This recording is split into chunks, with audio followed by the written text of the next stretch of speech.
ಕರ್ತನಲ್ಲಿ ಪ್ರಿಯ ಸಹೋದರ ಸಹೋದರಿಗಳೇ, ಇವತ್ತಿನ ದಿವಸ ನಾವು ಸೊಲೊಮೋನ ಕಟ್ಟಿದಂಥ ಆಲಯದಲ್ಲಿದ್ದಂಥ 2 ತಾಮ್ರದ ಕಂಬಗಳ ಬಗ್ಗೆ ಧ್ಯಾನಿಸ್ಕೊಳ್ಳೋಣ. ಇದು ನಮಗೆ 1ನೇ ಅರಸುಗಳು 7ನೇ ಅಧ್ಯಾಯದಲ್ಲಿ ಸೊಲೊಮೋನ ಯಾವ ರೀತಿ ಅದನ್ನು ತಾನು ಆದುಕೊಂಡಂಥ ವ್ಯಕ್ತಿಗಳ ಮೂಲಕ ಅದನ್ನು ಕಟ್ಟಿಸ್ತಾರೆ, ಅದು ಯಾವ ರೀತಿ ಇತ್ತು ಮತ್ತು ಅದರ ಮೂಲಕ ನಾವು ಏನನ್ನು ಕಲ್ತ್ಕೊಳ್ಬೋದು ಅನ್ನೋ ವಿಷಯನ ಇವತ್ತು ನಾವು ಧ್ಯಾನ ಮಾಡ್ಕೊಳ್ಳೋಣ. 1ನೇ ಅರಸುಗಳು 7ನೇ ಅಧ್ಯಾಯ 13-14 ಓದೋಣ. ಅರಸನಾದ ಸೊಲೊಮೋನನು ತೂರ್ ಪಟ್ಟಣದಿಂದ ಹೀರಾಮ್ ಎಂಬವನನ್ನು ಕರೆಸಿದನು. ಹೀರಾಮ್ ಅನ್ನ ಒಬ್ಬನ ಕರೆಸಿ ಅವನೆಂತ ಹೇಳ್ತಾರೆ ನೋಡಿ. ನೆಕ್ಸ್ಟ್, ಇವನು ನಫ್ತಾಲಿ ಕುಲದ ಒಬ್ಬ ವಿಧವೆಯಲ್ಲಿ ತೂರ್ ಪಟ್ಟಣದ ಒಬ್ಬ ಕಂಚುಗಾರನಿಗೆ ಹುಟ್ಟಿದವನು. ನೋಡಿದ್ರ, ಜಾಣನು, ತಾಮ್ರದ ಕೆಲಸದಲ್ಲಿ ನಿಪುಣನು, ಅನುಭವಶಾಲಿಯೂ ಆಗಿದ್ದ ಇವನು ಅರಸನ ಬಳಿಗೆ ಬಂದು ಅವನ ಎಲ್ಲಾ ಕೆಲಸವನ್ನು ಮಾಡಿದನು. ನೋಡಿದ್ರ, ಬ್ರಾನ್ ಸ್ಮಿತ್ ಅಂತ ಹೇಳ್ತೀವಲ್ಲ, ಆ ಥರ ತಾಮ್ರದ ಕೆಲಸದಲ್ಲಿ ಅವನು ಮಾಡುವಂಥ ಪ್ರವೀಣನಾಗಿದ್ದನು. ಭಾಳ ಅನುಭವ ಇತ್ತು, ಭಾಳ ಜಾಣನಾಗಿದ್ನು. ಅಂಥವನ್ನ ಸೊಲೊಮೋನ ಕರೆಸಿ ಈ ರೀತಿ ಮಾಡಲಿಕ್ಕೆ ಅವನಿಗೆ ಆಜ್ಞಾಪನೆ ಕೊಡ್ತಾನೆ. ಅದು ನೆಕ್ಸ್ಟ್ ವಚನದಲ್ಲಿ ನೋಡ್ಬೋದು. ಅವನು 2 ತಾಮ್ರದ ಕಂಬಗಳನ್ನು ಮಾಡಿದನು. ಅವು 18 ಮೊಳ ಎತ್ತರವಿದ್ದವು. ಅವುಗಳ ಸುತ್ತಳತೆಯು 12 ಮೊಳ. ನೋಡಿದ್ರ, ಇದನ್ನು ನೋಡಬೇಕಾದ್ರೆ ಇದು ಭಾಳ ದೊಡ್ಡದಾಗಿತ್ತು. 2 ತಾಮ್ರದಲ್ಲಿ ಮಾಡಿದಂಥ ಸ್ತಂಭಗಳು. ಇದ್ರ ಬಗ್ಗೆ ಇದೆಲ್ಲ ನಮಗೆ ಬೇರೆ ಒಂದು ಮೆಷರ್ಮೆಂಟಲ್ಲಿ ಕೊಟ್ಟಿದ್ದಾರೆ. ಅದನ್ನು ನಾವು ಅಡಿಗಳಿಗೆ ಫೀಟ್ ಲೆಕ್ಕದಲ್ಲಿ ನೋಡಿದ್ರೆ ಅದು ಎಷ್ಟಿತ್ತು ಅಂದರೆ 27 ಅಡಿ ಇತ್ತಂತೆ ಹೈಟು. ಅದರ ಮೇಲೆ ಇನ್ನೂ 8 ಅಡಿ, ಅದರ ಮೇಲೆ ಒಂದು ಕುಂಭನ ಕೂಡ ಕೂಡಿಸ್ತಾರೆ. ಅದನ್ನು ನೆಕ್ಸ್ಟ್ ವಚನದಲ್ಲಿ ನೋಡಿ, 16ನೇ ವಚನ. ಇದಲ್ಲದೆ ಅವನು ತಾಮ್ರವನ್ನು ಹೆರಕ ಹೊಯ್ದು ಕಂಬಗಳ ಮೇಲೆ ಇಡುವುದಕ್ಕೋಸ್ಕರ 5 ಮೊಳ ಎತ್ತರವಾದ 2 ಕುಂಭಗಳನ್ನು ಒಂದೊಂದಕ್ಕೆ 7ರಂತೆ ಕುಂಭದ ಮೇಲೆ ಹಾಕುವುದಕ್ಕೋಸ್ಕರ ತಾಮ್ರದ ಸರಿಗೆಯ ಜಾಲರಿಗಳನ್ನು ಮಾಡಿದನು. ನೋಡಿದ್ರ, 2 ಕಂಬಗಳು ಅದೇ 27 ಅಡಿ, ಅದರ ಮೇಲೆ 8 ಅಡಿ ಕುಂಭಗಳು 2 ಮಾಡಿ ಅದ್ರ ಮೇಲೆ ಇಟ್ಟು ಅದ್ರ ಮೇಲೆ ವಿಚಿತ್ರವಾದಂಥ ಕೆಲಸ ಎಲ್ಲ ಮಾಡ್ತಾರೆ. ಇದು ಭಾಳ ಹ್ಯೂಜ್ ಆಗಿತ್ತು. ಮತ್ತು ಅದು ಎಷ್ಟು ಅಗಲ ಇತ್ತಂದರೆ 6 ಅಡಿ ಇತ್ತಂದ್ರೆ, ಅಂದರೆ ಒಂದು ಮನುಷ್ಯ ಮೊಳ್ಕೊಂಡ್ರೆ ಎಷ್ಟು ಉದ್ದ ಬರುತ್ತೆ ಅಷ್ಟು ಅಗಲ ಇತ್ತಂತೆ. ಅಂದರೆ ಇದು ಸಾಲಿಡ್ ಆಗಿರಲಿಲ್ಲ, ಇದು ಒಳಗಡೆ ಅದು ಹಾಲು ಆಗಿತ್ತು, ಖಾಲಿಯಾಗಿತ್ತು. ಅಂದರೆ ಅದು ಒಂದು ಪೈಪ್ ಥರ ಇತ್ತು ಅಂತ ಹೇಳ್ಬೋದು ಕಂಬ.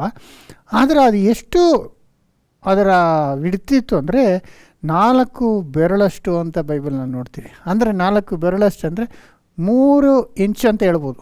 3 ಇಂಚಸ್ ತಿಕ್ಕಿತ್ತದು. ಅಷ್ಟು ದೊಡ್ಡ ಒಂದು ತಾಮ್ರದಲ್ಲಿ 2 ಕಂಬನ ಮಾಡಿ ಅದರ ಮೇಲೆ ಈ ಒಂದು ಕುಂಭಗಳನ್ನ ಇಟ್ಟು ಅದ್ರ ಮೇಲೆ ವಿಚಿತ್ರವಾದಂಥ ಡಿಸೈನ್ ಎಲ್ಲ ಮಾಡಿಸಿರ್ತಾರೆ. ಅಂದರೆ ಅದು ಎಷ್ಟು ಇತ್ತು ಅಂತ ನೀವು ಇಮ್ಯಾಜಿನ್ ಮಾಡ್ಕೊಬೋದು. ಈಗ ನಾವು 2ನೇ ಮಾಡಿಲಿರೋದಲ್ವ, ಆ 2ನೇ ಮಾಡಿವರೆಗೂ ಬರ್ತದೆ ಅಂದ್ಕೊಳ್ಳಿ.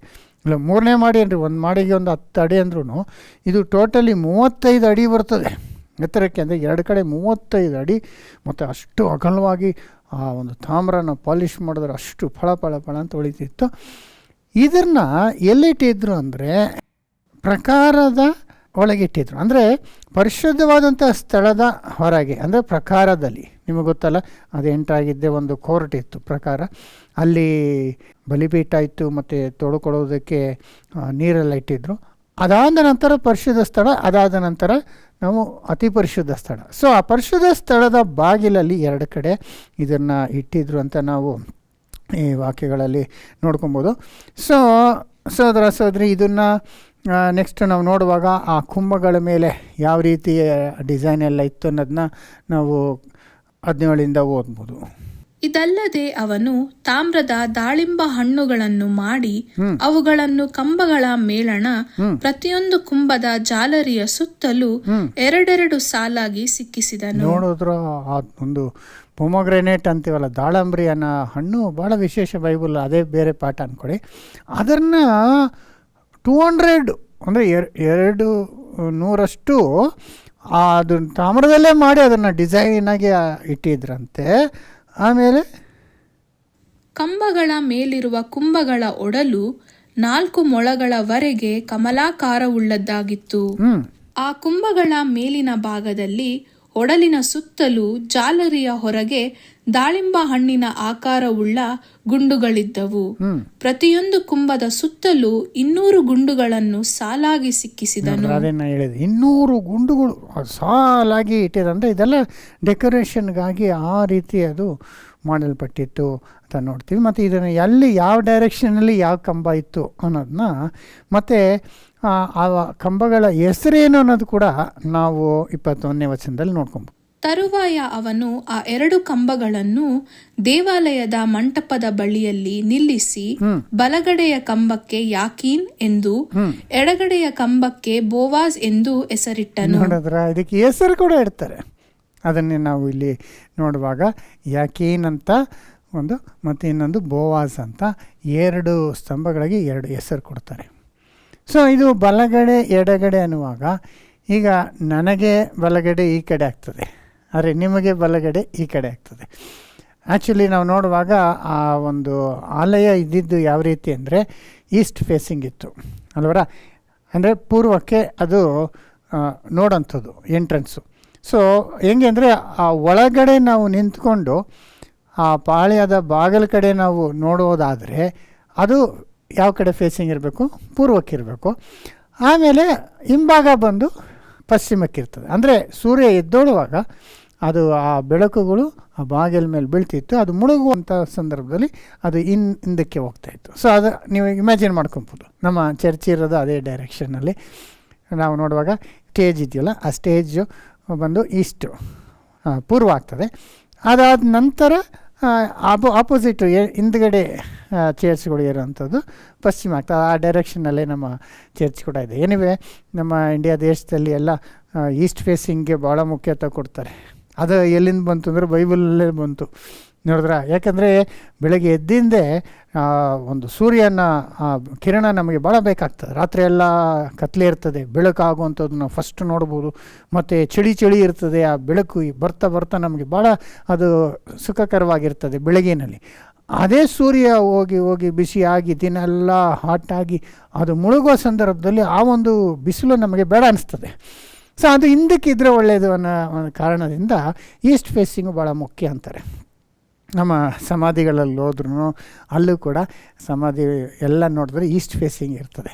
ಯಾಕೆಂದರೆ ಈಸ್ಟ್ ಅಂದರೆ ಪ್ರಕಟಣೆ ಗ್ರಂಥದಲ್ಲಿ ನೋಡುವಾಗ ಕೂಡ ಈಸ್ಟಿಂದನೇ ಮಹಾರಾಜ ಬರ್ತಾರೆ, ಪ್ರವೇಶ ಆಗ್ತಾರೆ ಅಂತ ಕೂಡ ಇದೆ ಅಲ್ವರ. ಸೂರ್ಯ ಅನ್ನುವಾಗಲೇ ಸೂರ್ಯನೇ ನಮಗೆ ನೀತಿ ಸೂರ್ಯನಾದಂಥ ಯೇಸು ಕ್ರಿಸ್ತನಂತ ನಾವು ಬೈಬಲಲ್ಲಿ ನಾವು ತಿಳ್ಕೊಂಡಿದ್ದೀವಿ. ಅದರಿಂದ ಆತನ ಬರುವಿಕೆಗಾಗಿ ಕಾದಿದ್ದೇವೆ ಅಲ್ವರ. ಸೊ ಅದರಿಂದ ಈ ಟೆಂಪಲ್ ಇದ್ದಿದ್ದು ಪೂರ್ವಕ್ಕೆ ಫೇಸ್ ಆಗ್ತಾಯಿತ್ತು. ಅದರಿಂದ ನೀವು ಒಳಗಡೆ ಆ ಒಂದು ಆಲಯದಿಂದ ನಿಂತ್ಕೊಂಡು ಆಚೆ ಕಡೆಗೆ ಆ ಬಾಗಿಲು ನೋಡುವುದಾದರೆ ನಿಮ್ಮ ಬಲಗಡೆಗೆ ಯಾಕೀನ್ ಬರ್ತದೆ, ಆಮೇಲೆ ನಿಮ್ಮ ಎಡಗಡೆಗೆ ಬೋವಾಸ್ ಬರ್ತದೆ. ಅಂದರೆ ಇದು ದಿಕ್ಕುಗಳು ನಾವು ನೋಡುವಾಗ ಜಾಕೀನ್ ಅನ್ನೋದು ದಕ್ಷಿಣಕ್ಕೆ ಬರ್ತದೆ, ಬೋವಾಸ್ ಅನ್ನೋ ಒಂದು ಆ ಸ್ತಂಭ ಉತ್ತರದಲ್ಲಿ ಇರ್ತದೆ. ಸೊ ನೀವೀಗ ಇಮ್ಯಾಜಿನ್ ಮಾಡ್ಕೊಬೋದು ಜಾಕೀನ್ ಯಾವ ಕಡೆ ಇತ್ತು, ಬೋವಾಸ್ ಯಾವ ಕಡೆ ಇತ್ತು ಅನ್ನೋದನ್ನ ನಿಮಗೊಂದು ಐಡಿಯಾ ಬರ್ತದೆ. ಇದು ಬಹಳ ದೊಡ್ಡ ಪಿಲ್ಲರ್ಸು, ಸ್ತಂಭಗಳು.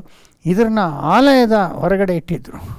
ಸೊ ನಾವು ಈಗ ಕೂಡ ನೋಡುವಾಗ ನಮ್ಮ ಇಂಡಿಯಾಲಿರುವಂಥ ದೇವಾಲಯಗಳಲ್ಲೆಲ್ಲ ದೊಡ್ಡ ಸ್ತಂಭಗಳಿರ್ತದೆ ಅಲ್ಲವರ. ಅದೇ ಥರ ಇದು ಇತ್ತು.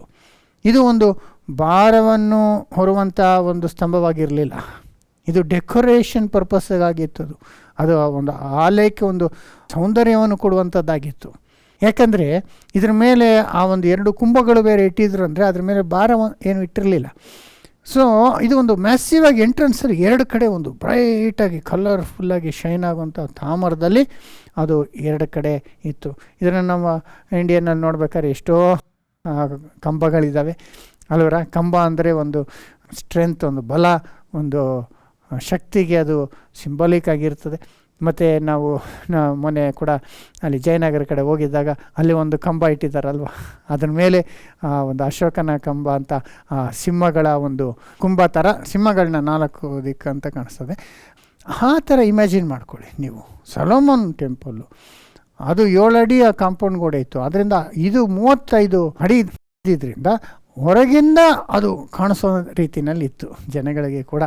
ಸೊ ಆ ಸಹೋದರ ಸಹೋದರಿ, ಈ 2 ಕಂಬಗಳ ಬಗ್ಗೆ ನಾವು ಏನಂತ ನಾವು ತಿಳ್ಕೊಳ್ಳೋಣ. ಮೊದಲನೇದಾಗಿ ಆ ಕಂಬಗಳ ಅರ್ಥ ಏನು ಅನ್ನುವಾಗ ಅದರಲ್ಲೇ ನಮಗೆ ಒಂದು ವಿಶೇಷವಾದಂಥ ಧೈರ್ಯ ಶಕ್ತಿ ಕೊಡುವಂಥದ್ದಾಗಿದೆ. ಯಾಕಂದರೆ ಸೊಲೊಮೋನು ಕಂಬಗಳಿಗೆ ಹೆಸರಿಟ್ಟರು ಅಂದರೆ ಅದರಲ್ಲಿ ಏನೋ ವಿಶೇಷ ಇರಬೇಕಲ್ವ. ಜಾಕೀನ್ ಅಂತ ಇಟ್ಟರು, ಬೋವಾಜ್ ಅಂತ ಇಟ್ಟರು. ಯಾಕೆ ಇಟ್ಟರು? ಅದಕ್ಕೆ ಎಷ್ಟೋ ಕಾರಣ ಇದೆ. ಸೊಲೊಮೋನು ಎಷ್ಟೋ ದೊಡ್ಡ ಜ್ಞಾನಿ ಅಲ್ವ, ಆತನು ಸುಮ್ಮನೆ ಏನೋ ಮಾಡೋದಿಲ್ಲ.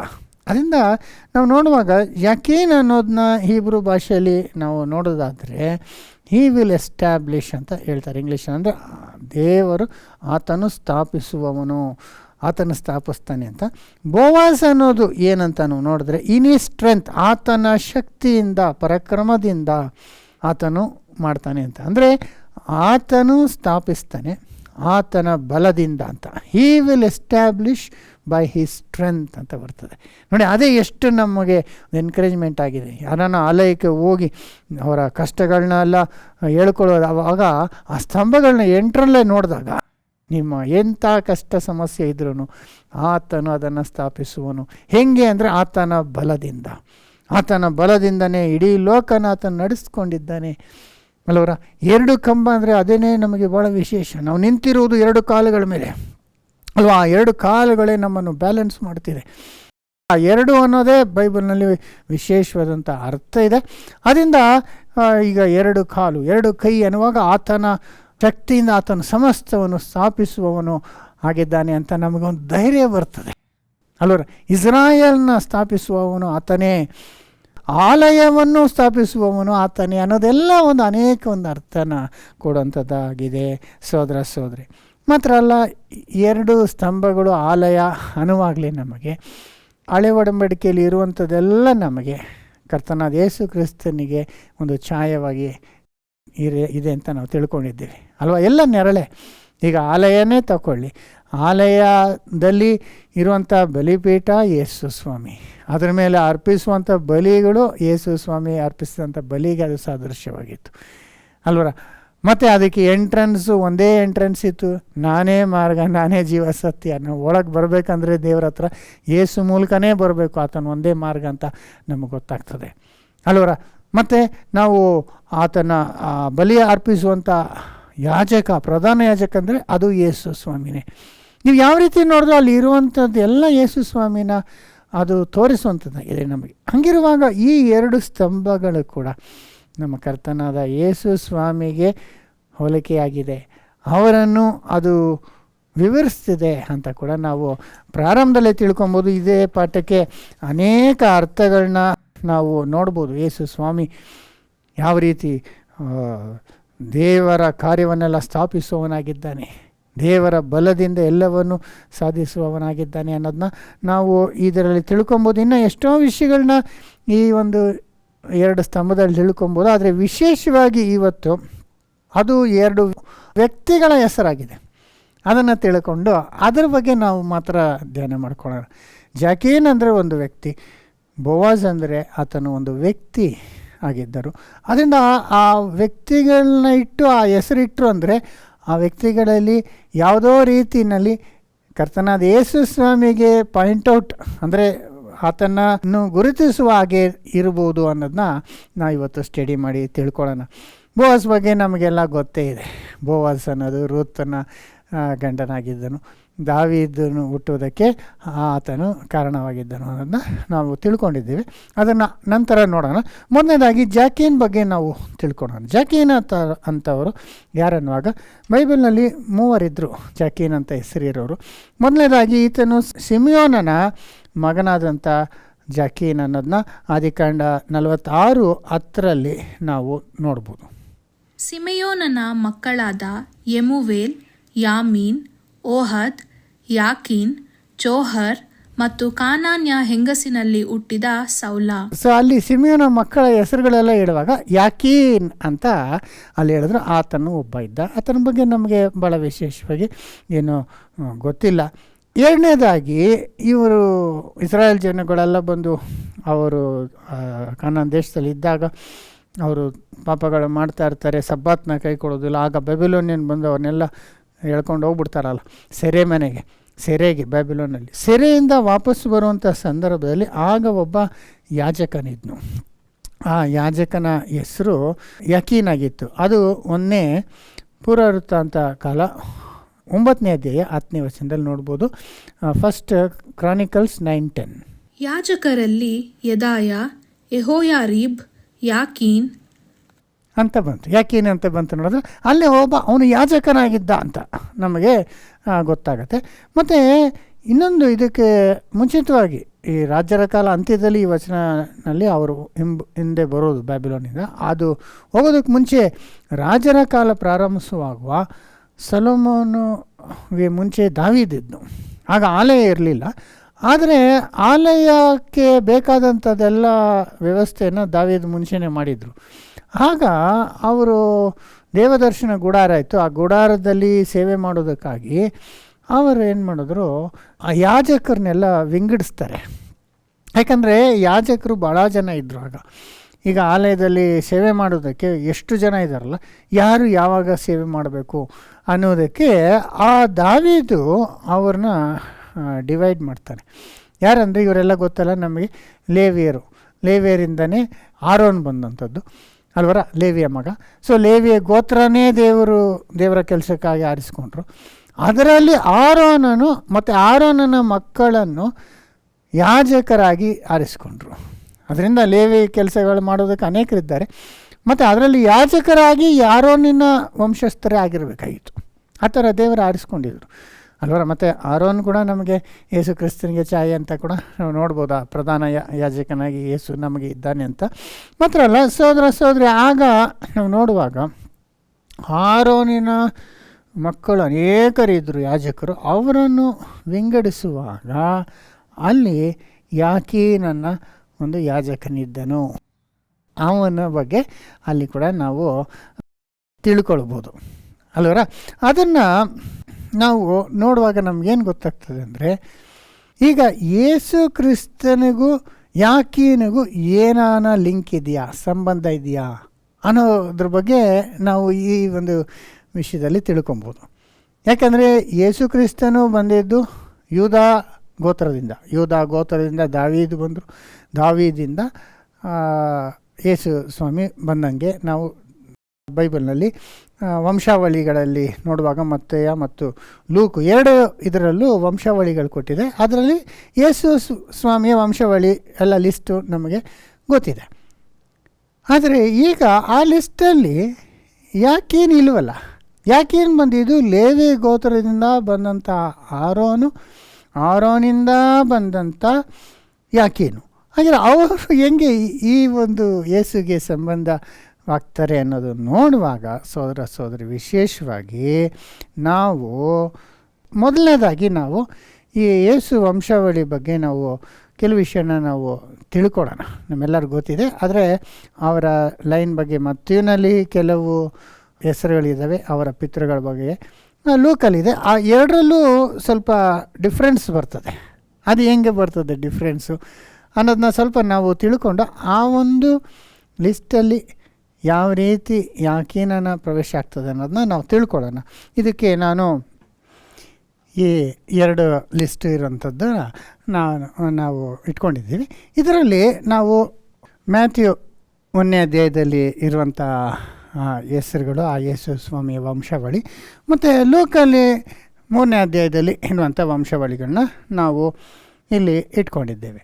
ಸೊ ಇಲ್ಲಿ ನೋಡುವಾಗ ಯೇಸು ಸ್ವಾಮಿ ಬಂದರು. ಇದು ಎಲ್ಲಿ ಸ್ಟಾರ್ಟ್ ಆಗುತ್ತೆ ಅಂದರೆ ಅಬ್ರಾಮಿಂದ ಸ್ಟಾರ್ಟ್ ಆಗ್ತದೆ ಅಲ್ವರ. ನಮ್ಮೆಲ್ಲರಿಗೂ ಗೊತ್ತಿರುವಾಗೆ ಅಬ್ರಾಮಿಂದ ಸ್ಟಾರ್ಟ್ ಆಗಿ ಯೇಸುವರೆಗೂ ಬರ್ತದೆ ಅಂತ ನಾವು ಈ ಮತ್ತುವಿನಲ್ಲಿ ನಾವು ನೋಡ್ಬೋದು. ಮತ್ತು ಅದರಲ್ಲಿ ನೋಡ್ಕೊಂಡು ಬಂದಾಗ ನಾವು ಬೋವಾಜ್ ಅನ್ನೋದು ಇಲ್ಲಿ ಬರ್ತದೆ ನೋಡಿ. ಬೋವಾಜ್ ಮಗ ಓಬೇದು, ಜೆಸ್ಸಿ, ದಾವೀದ್ ಬಗ್ಗೆ ಬಂತು. ಸೊ ಇಲ್ಲಿ ನಾವು ನೋಡುವಾಗ ಲೂಕಲ್ಲಿ ರಿವರ್ಸಲ್ಲಿ ಹೋಗ್ತಾರೆ. ಯೇಸು ಅವರ ತಂದೆ ಇಲ್ಲಿ ಡಿಸೆಂಡೆಂಟ್ ಆಗುತ್ತೆ, ಇಲ್ಲಿ ಅಸೆಂಡೆಂಟ್ ಆಗುವಾಗ ನಾವು ನೋಡಿಕೊಂಡೇ ಬರುವಾಗ ನೋಡಿ ಅಬ್ರಾಮು ಇಲ್ಲಿ ಬರ್ತಾರೆ ನೋಡಿದ್ರೆ ಇಲ್ಲಿಂದ ಅಬ್ರಾಮು ಬಂತು. ಅದಕ್ಕೆ ಮೇಲೆ ಮಿಕ್ಕಿದ್ದೆಲ್ಲ ಕಾಮನು. ಇದು ಎಲ್ಲಿ ತನಕ ಹೋಗುತ್ತೆ ಅಂದರೆ ಆದಾಮ್ ತನಕ ಹೋಗ್ಬಿಡ್ತದೆ. ಲೋಕಲ್ ಬರುವಂಥ ಲಿಸ್ಟು ಅಬ್ರಾಮನ ತಂದೆ ಮತ್ತು ಅವರ ತಂದೆ ಹಂಗೆ ಹೋಗ್ತಾ ಇಲ್ಲಿ ನೋಹ ಬರ್ತದೆ ಅಲ್ವಾ, ಜಲಪ್ರಳಯ, ಅದರಿಂದ 10 ತಲೆಗಳಿಂದ ಹೋದರೆ ಆದಾಮ್ ತನಕ ಬರ್ತದೆ. ಸೊ ಇಲ್ಲಿ ಅಬ್ರಾಮಿಂದ ಸ್ಟಾರ್ಟ್ ಆಗ್ತದೆ ಹೊಸ ಒಡಂಬಡಿಕೆಯಲ್ಲಿ. ಮತ್ತಿಯು ಇದರಲ್ಲಿ ನಾವು ಇಷ್ಟು ನೋಡ್ಬೋದು. ಆದರೆ ಮತ್ತಿನಲ್ಲಿ ಅಬ್ರಾಮಿಂದ ಸ್ಟಾರ್ಟ್ ಮಾಡಿದ್ದಾರೆ, ಅದಕ್ಕೆ ಮುಂಚೆ ಇದ್ದದ್ದು ಬಿಟ್ಬಿಡಿ. ಇಲ್ಲ ಅಬ್ರಾಮ್ ಅಂತ ನೋಡುವಾಗ ಐಸಾಕ್ ಯಾಕೋಬ್ ಇವೆಲ್ಲ ಸೇಮ್ ಬರ್ತದೆ ನೋಡಿ. ಐಸಾಕ್ ಯಾಕೋಬು ಜೂದ ನೋಡಿದ್ರೆ ಇದೆಲ್ಲ ಸೇಮ್ ಬರ್ತದೆ. ಆದರೆ ಎಲ್ಲಿ ತನಕ ಬರ್ತದಂದರೆ ದಾವೀದ ತನಕ ನೋಡಿ ಬೋವಾಜು, ಓಬೇದು, ಜೆಸ್ಸಿ, ದಾವೀದ್ ತನಕ ಬರ್ತದೆ. ಇಲ್ಲಿಂದ ಈ ಹೆಸರುಗಳು ಯೇಸು ಸ್ವಾಮಿ ತನಕ ಬರುವ ಹೆಸರುಗಳೆಲ್ಲ ಬದಲಾವಣೆಗಳೇ ಆಗ್ತದೆ. ನೋಡಿದ್ರ ಇಲ್ಲಿ ಆಗುವಾಗ ನಾವು ಇಲ್ಲಿ ನೋಡಿ ದಾವೀದ್ ಆದಮೇಲೆ ಸೊಲೊಮೋನು, ರೆಹೋಬಾಮು, ಅಬೀಜ ಅಂತ ಬರ್ತದೆ. ಇಲ್ಲಿ ದಾವೀದ್ ಆದಮೇಲೆ ನಾತಾನು, ಮಾತಾ, ಈ ಥರ ಬೇರೆ ಬೇರೆ ಬೇರೆ ಹೆಸರುಗಳು ಬರ್ತದೆ. ಇದು ಯಾಕೆ ಅನ್ನೋದು ಒಂದು ಪ್ರಶ್ನೆ. ಅದೇ ರೀತಿ ಇಲ್ಲಿ ಜೀಸಸ್ಸಿಂದ ಬರುವಾಗ ಯೇಸು ಅವರ ತಂದೆ ಯೋಸೇಫ್ ಅಂತ ಬರ್ತದೆ. ಯೋಸೇಫ್ ಅವರ ತಂದೆ ಇಲ್ಲಿ ಜಾಕೋಬ್ ಅಂತ ಬರ್ತದೆ. ಇಲ್ಲಿ ಹೇಲಿ ಅಂತ ಬರ್ತದೆ ನೋಡಿ. ಯೇಸು ಅವರ ತಂದೆ ಜೋಸಫ್ ಅವ್ರ ತಂದೆ ಹೇಲಿ ಅಂತ ಬರ್ತದೆ. ಹಾಗಿದ್ರೆ ಇದನ್ನ ಇಟ್ಕೊಂಡು ಭಾಳ ಜನ ಗೊತ್ತಿಲ್ಲದಿರೋಂಥವ್ರು ಏನು ಮಾಡ್ತಾರೆ, ಇದು ಹೆಂಗೆ ಆಗೋದು ಸಾಧ್ಯ, ಇಬ್ಬರು ಯೇಸು ಸ್ವಾಮಿ ವಂಶಾವಳಿ ಕೊಟ್ಟಿದ್ದಾರೆ, ಆದರೆ ಮತ್ತಿನಲ್ಲಿರೋ ಹೆಸರುಗಳೇ ಬೇರೆ, ಲೋಕಲಿರೋ ಹೆಸರುಗಳೇ ಟ್ಯಾಲಿ ಆಗೋದಿಲ್ವಲ್ಲ ಅನ್ನೋ ರೀತಿಯಲ್ಲಿ ಮಾತಾಡುವಂಥದ್ದು. ಆದರೆ ಭಾಳ ಸಿಂಪಲ್ಲಾಗಿ ನಾವು ನೋಡಬೇಕಂದ್ರೆ ಬೇರೆ ಲೈನ್ ಬರೋದಕ್ಕೆ, ಹೆಸರುಗಳು ಬರೋದಕ್ಕೆ ಕಾರಣ ಎಲ್ಲಿಂದ ಬರ್ತದೆ ಅಂದರೆ ದಾವೀದನ ಮಗನಾದಂಥ ಸೊಲೊಮೋನು. ಈ ಕಡೆ ಸೊಲೊಮೋನ್ ಲೈನಲ್ಲಿ ಮತ್ತಿ ಕೊಡ್ತಾನೆ. ಇಲ್ಲಿ ನಾವು ನೋಡುವಾಗ ದಾವೀದನ ಮಗನಾದಂಥ ನಾತಾನ್ ಅನ್ನೋ ಮಗನ ಮೂಲಕ ಇನ್ನೊಂದು ಲೈನ್ ಬರ್ತದೆ. ಆಗ ದಾವೀದಿಂದ ಇದು ಚೇಂಜ್ ಆಗತ್ತಂದರೆ ಸೊಲೊಮೋನಿಂದ ಒಂದು ಸೆಟ್ ಆಫ್ ಹೆಸರು ಬರುತ್ತೆ, ಇಲ್ಲಿ ನಾತಾನಿಂದ ಅಲ್ಲಿ ಬೇರೆ ಬೇರೆ ಬರುವಂಥದ್ದು. ಆದರೆ ಎರಡು ಯೇಸುಗೆ ಹೆಂಗೆ ಬರುತ್ತಂದರೆ ಭಾಳ ಸಿಂಪಲ್ಲಾಗಿ ಹೇಳ್ಬೇಕಂದ್ರೆ ಮತ್ತಿವನು ಬರೆದದ್ದು ಯೋಸೇಫನ ಒಂದು ವಂಶಾವಳಿ, ಯೇಸು ತಂದೆ ಆದಂಥ ಯೋಸೇಫನ ವಂಶಾವಳಿ ದಾವೀದು ತನಕ ಬರ್ತದೆ. ಆದರೆ ಲೂಕ್ ಹೇಳಿರೋಂಥದ್ದು ಮರಿಯಳ ವಂಶಾವಳಿ, ಅದರಿಂದ ಮರಿಯಾಳ ತಂದೆ ಬಗ್ಗೆ, ಅವ್ರ ತಂದೆ ಬಗ್ಗೆ ಆ ಥರ ಹೋಗುತ್ತೆ. ಅದಕ್ಕೇ ಇಲ್ಲಿ ಹೆಸರುಗಳು ಡಿಫ್ರೆಂಟ್ ಆಗುತ್ತೆ. ನೋಡ, ಯೋಸೇಫು ತಂದೆ ಯೇಸುವಿನ ತಂದೆ ಅಂತ ಹೇಳ್ತಾರೆ. ಇಲ್ಲಿ ಹೇಳುವಾಗ ಯೋಸೇಫು ಏಲಿ ಅಂತ ಹೇಳ್ತಾರೆ. ಅದರಿಂದ ಭಾಳ ಸಿಂಪಲ್ಲಾಗಿ ನೋಡಬೇಕಂದ್ರೆ ಮಗ ಅಂತ ಬರ್ತದೆ ಅಲ್ಲಿ ಹೇಲಿ ಯೇಸು ಯೋಸೇಫನ ಮಗನು, ಯೋಸೇಫ್ ಹೇಲಿ ಮಗ ಅಂತ ಬರ್ತದೆ. ಇಲ್ಲಿ ಕೂಡ ಯೇಸು ಯೋಸೇಫನ ಮಗ, ಯೋಸೇಫು ಯಾಕೋಬನ ಮಗ ಅಂತ ಬರ್ತದೆ. ಮಗ ಅಂತ ಬಂದ್ರೂ ಬೈಬಲ್ನಲ್ಲಿ ನಾವು ನಮ್ಮ ಕಾಲದಲ್ಲಿ ಕೂಡ ಅಳಿಯನ್ನು ಕೂಡ ಮಗ ಅಂತ ಹೇಳ್ತೀವಿ ಅಲ್ವರ. ಫಾದರ್ ಇನ್ಲಾನ ಫಾದರ್ ಅಂತ ಹೇಳುವಂಥದ್ದು ಕೂಡ ಬರ್ತದೆ. ಆ ರೀತಿ ಒಂದು ಸಿಗ್ನಿಫಿಕೆನ್ಸ್ ಇದೆ. ಮುಖ್ಯವಾಗಿ ನೋಡಿ, ಲೂಕ್ ಬರೆದಾಗ ಅಲ್ಲಿ ಸ್ತ್ರೀಗಳನ್ನ ಇನ್ಕ್ಲೂಡ್ ಮಾಡಲ್ಲ ನೋಡಿ, ಒಂದು ಸ್ತ್ರೀನೂ ಇನ್ಕ್ಲೂಡ್ ಮಾಡಿಲ್ಲ ಇಷ್ಟು ಲಿಸ್ಟಲ್ಲಿ. ಮತ್ತಿನಲ್ಲಿ ಅವರ ಹೆಂಡತಿಯ ಹೆಸರುಗಳು 3 ಜನದ ಬಗ್ಗೆ ಬರುತ್ತೆ, ಮರೆಯಲ್ಲಿ ಬಿಟ್ಟರೆ. ಅದ್ರ ಬಗ್ಗೆ ನಾವು ಬೇರೆ ಕ್ಲಾಸಲ್ಲಿ ಅದರ ಡೀಟೇಲ್ಸ್ ಯಾಕೆ ಹೇಳಿದ್ದಾರೆ ಅನ್ನೋದು ನೋಡಿದ್ದೀವಿ. ಆದರೆ ಜನರಲಿ ತಂದೆಯ ಒಂದು ಇದೇ ಬರ್ತದೆ. ಆದ್ದರಿಂದ ಮೇರಿಯ ತಂದೆ ಬಗ್ಗೆ ಅದು ಕಂಪ್ಲೀಟಾಗಿ ನಮಗೆ ಲೂಕಲ್ಲಿ ನೋಡ್ತೀವಿ. ಆದರೆ ಮತ್ತಿನಲ್ಲಿ ಯೋಸೆಫಲ್ಲಿ ನೋಡ್ತೀವಿ. ಇದು ಎರಡು ಬೇರೆ ಹೆಸರುಗಳು ಎಲ್ಲಿ ಚೇಂಜ್ ಆಗುತ್ತೆ ಅಂದರೆ ದಾವೀದನ ಮಗನಾದಂಥ ಸೊಲೊಮೋನ್ ಮೂಲಕ ಯೋಸೆಫನು ಬಂದ ಹಾಗೆ, ಯೋಸೆಫಿನಿಂದ ಯೇಸು ಬಂದದ್ದು. ಮತ್ತು ಇಲ್ಲಿ ನೋಡುವಾಗ ಲೂಕಲ್ಲಿ ದಾವೀದ ಮಗನಾದಂಥ ನಾತಾನನ ಒಂದು ಲೈನಲ್ಲಿ ಬಂದಂಥದ್ದು ಮರಿಯಾ, ಅಂದರೆ ಯೋಸೆಫನ ತಂದೆ ಅನ್ನೋದನ್ನ ನಾವು ಅಷ್ಟಕ್ಕೆ ಮಾತ್ರ ನಾವು ಕ್ಲಿಯರಾಗಿ ತಿಳ್ಕೊಬೇಕು. ಸೊ ಈಗ ಮುಖ್ಯವಾಗಿ ನಾವು ನೋಡುವಾಗ ಯಾಕೇನು ಈ ಒಂದು ಲೈನಲ್ಲಿ ಹೆಂಗೆ ಬರ್ತಾನೆ, ಅವನ ಹೆಂಗೆ ಇನ್ಕ್ಲೂಡ್ ಮಾಡ್ಬೋದು ಅಂತ ನೋಡಿದ್ರೆ, ಯಾಕೇನು ತಾಯಿ ಇದರಲ್ಲಿ ಇನ್ಕ್ಲೂಡ್ ಆಗಿ ಬರ್ತಾರೆ. ಸೊ ಇದು ಮುಖ್ಯವಾಗಿ ಏನು ನೋಡ್ತೀವಿ ಅಂದರೆ ಯಾವ ರೀತಿ ಇದನ್ನು ಕನೆಕ್ಷನ್ ಆಗಿದೆ ಅನ್ನುವಾಗ ನಾವು ಫಸ್ಟ್ ಆವಾಗಲೇ ನಾವು ನೋಡಿದಾಗ ಯಾಕೀನ್ ಬಂದು ಯಾರ ಮಗ ಅಂತ ನಾವು ನೋಡಿದ್ವಲ್ಲ, ಅದನ್ನು ಅವನ ವಂಶಾವಳಿನಲ್ಲಿ ಸ್ಟಾರ್ಟಿಂಗ್ನಲ್ಲಿ ಆರೋನಿಂದ ಬಂದಂಥ ಒಂದು ವಂಶದಲ್ಲಿ ಯಾಕೇನು ಬಂದ ಅಂತ ನಾವು ನೋಡ್ಕೊಂಡ್ವಿ. ಆಗ ಆರೋನಿಂದ ಬಂದಾಗ ಅಂದರೆ ಹೆಂಗೆ ಅನ್ನುವಾಗ ಈ ಆರೋನನ ಹೆಂಡತಿ ಬಗ್ಗೆ ನಾವು ತಿಳ್ಕೊಂಡಾಗ ಗೊತ್ತಾಗ್ತದೆ. ಅದನ್ನು ವಿಮೋಚನಾಕಾಂಡ 6ನೇ ಅಧ್ಯಾಯ 23ನೇ ವಚನದಲ್ಲಿ ನಾವು ನೋಡ್ಬೋದು. ವಿಮೋಚನಾಕಾಂಡ 6:23. ಹಾರೋನನು ಅಮ್ಮಿನಾದಾಬನ ಮಗಳಾಗಿಯೂ ನಹೋಶೋನನ ತಂಗಿಯಾಗಿಯೂ ಇರುವ ಎಲಿಷೇಬಳನ್ನು ಮದುವೆ ಮಾಡಿಕೊಂಡನು. ಆಕೆಯಲ್ಲಿ ಅವನಿಗೆ ನಾದಾಬ್, ಅಬೀಹು, ಎಲಾಜಾರ್, ಈತಾಮಾರ್ ಎಂಬಿವರು ಹುಟ್ಟಿದರು. ನೋಡಿದ್ರ? ಸೊ ಯಾರು ಮದುವೆ ಆಗ್ತಾರೆ ಅಂದರೆ ಎಲೀಷಾಬ್ ಅಂತ ಒಬ್ಬರನ್ನ ಮದುವೆ ಮಾಡ್ಕೊತಾನೆ. ಎಲಿಜಬೆತ್ ಅಂತೇಳಿ ಹಂಗೆ ಎಲೀಷಬಾ ಅನ್ನೋ ಒಂದು ಸ್ತ್ರೀನ ಮದುವೆ. ಅವರು ಯಾರು ಅಂದರೆ ಅಮ್ಮಿನಾದಾಬ್ ಅವರ ಮಗಳು ನಾಶೋನನ ಸಹೋದರಿ ಅಂತ ಹೇಳ್ತಾರೆ. ನೋಡಿ, ಅದನ್ನು ಗಮನಿಸಿದ್ರ ಇನ್ನೊಂದ್ಸತಿ. ಹಾರೋನನು ಅಮ್ಮಿನಾದಾಬನ ಮಗಳಾಗಿಯೂ ನಹೋಶೋನನ ತಂಗಿಯಾಗಿಯೂ ಇರುವ ಎಲಿಷೇಬಳನ್ನು ಮದುವೆ ಮಾಡಿಕೊಂಡನು. ನೋಡಿದ್ರೆ ಅಲ್ಲಿ ಅಮ್ಮಿನಾದಾಬ್ ಮತ್ತೆ ನಾಶೋನನು ಅಂತ ಬರ್ತದೆ.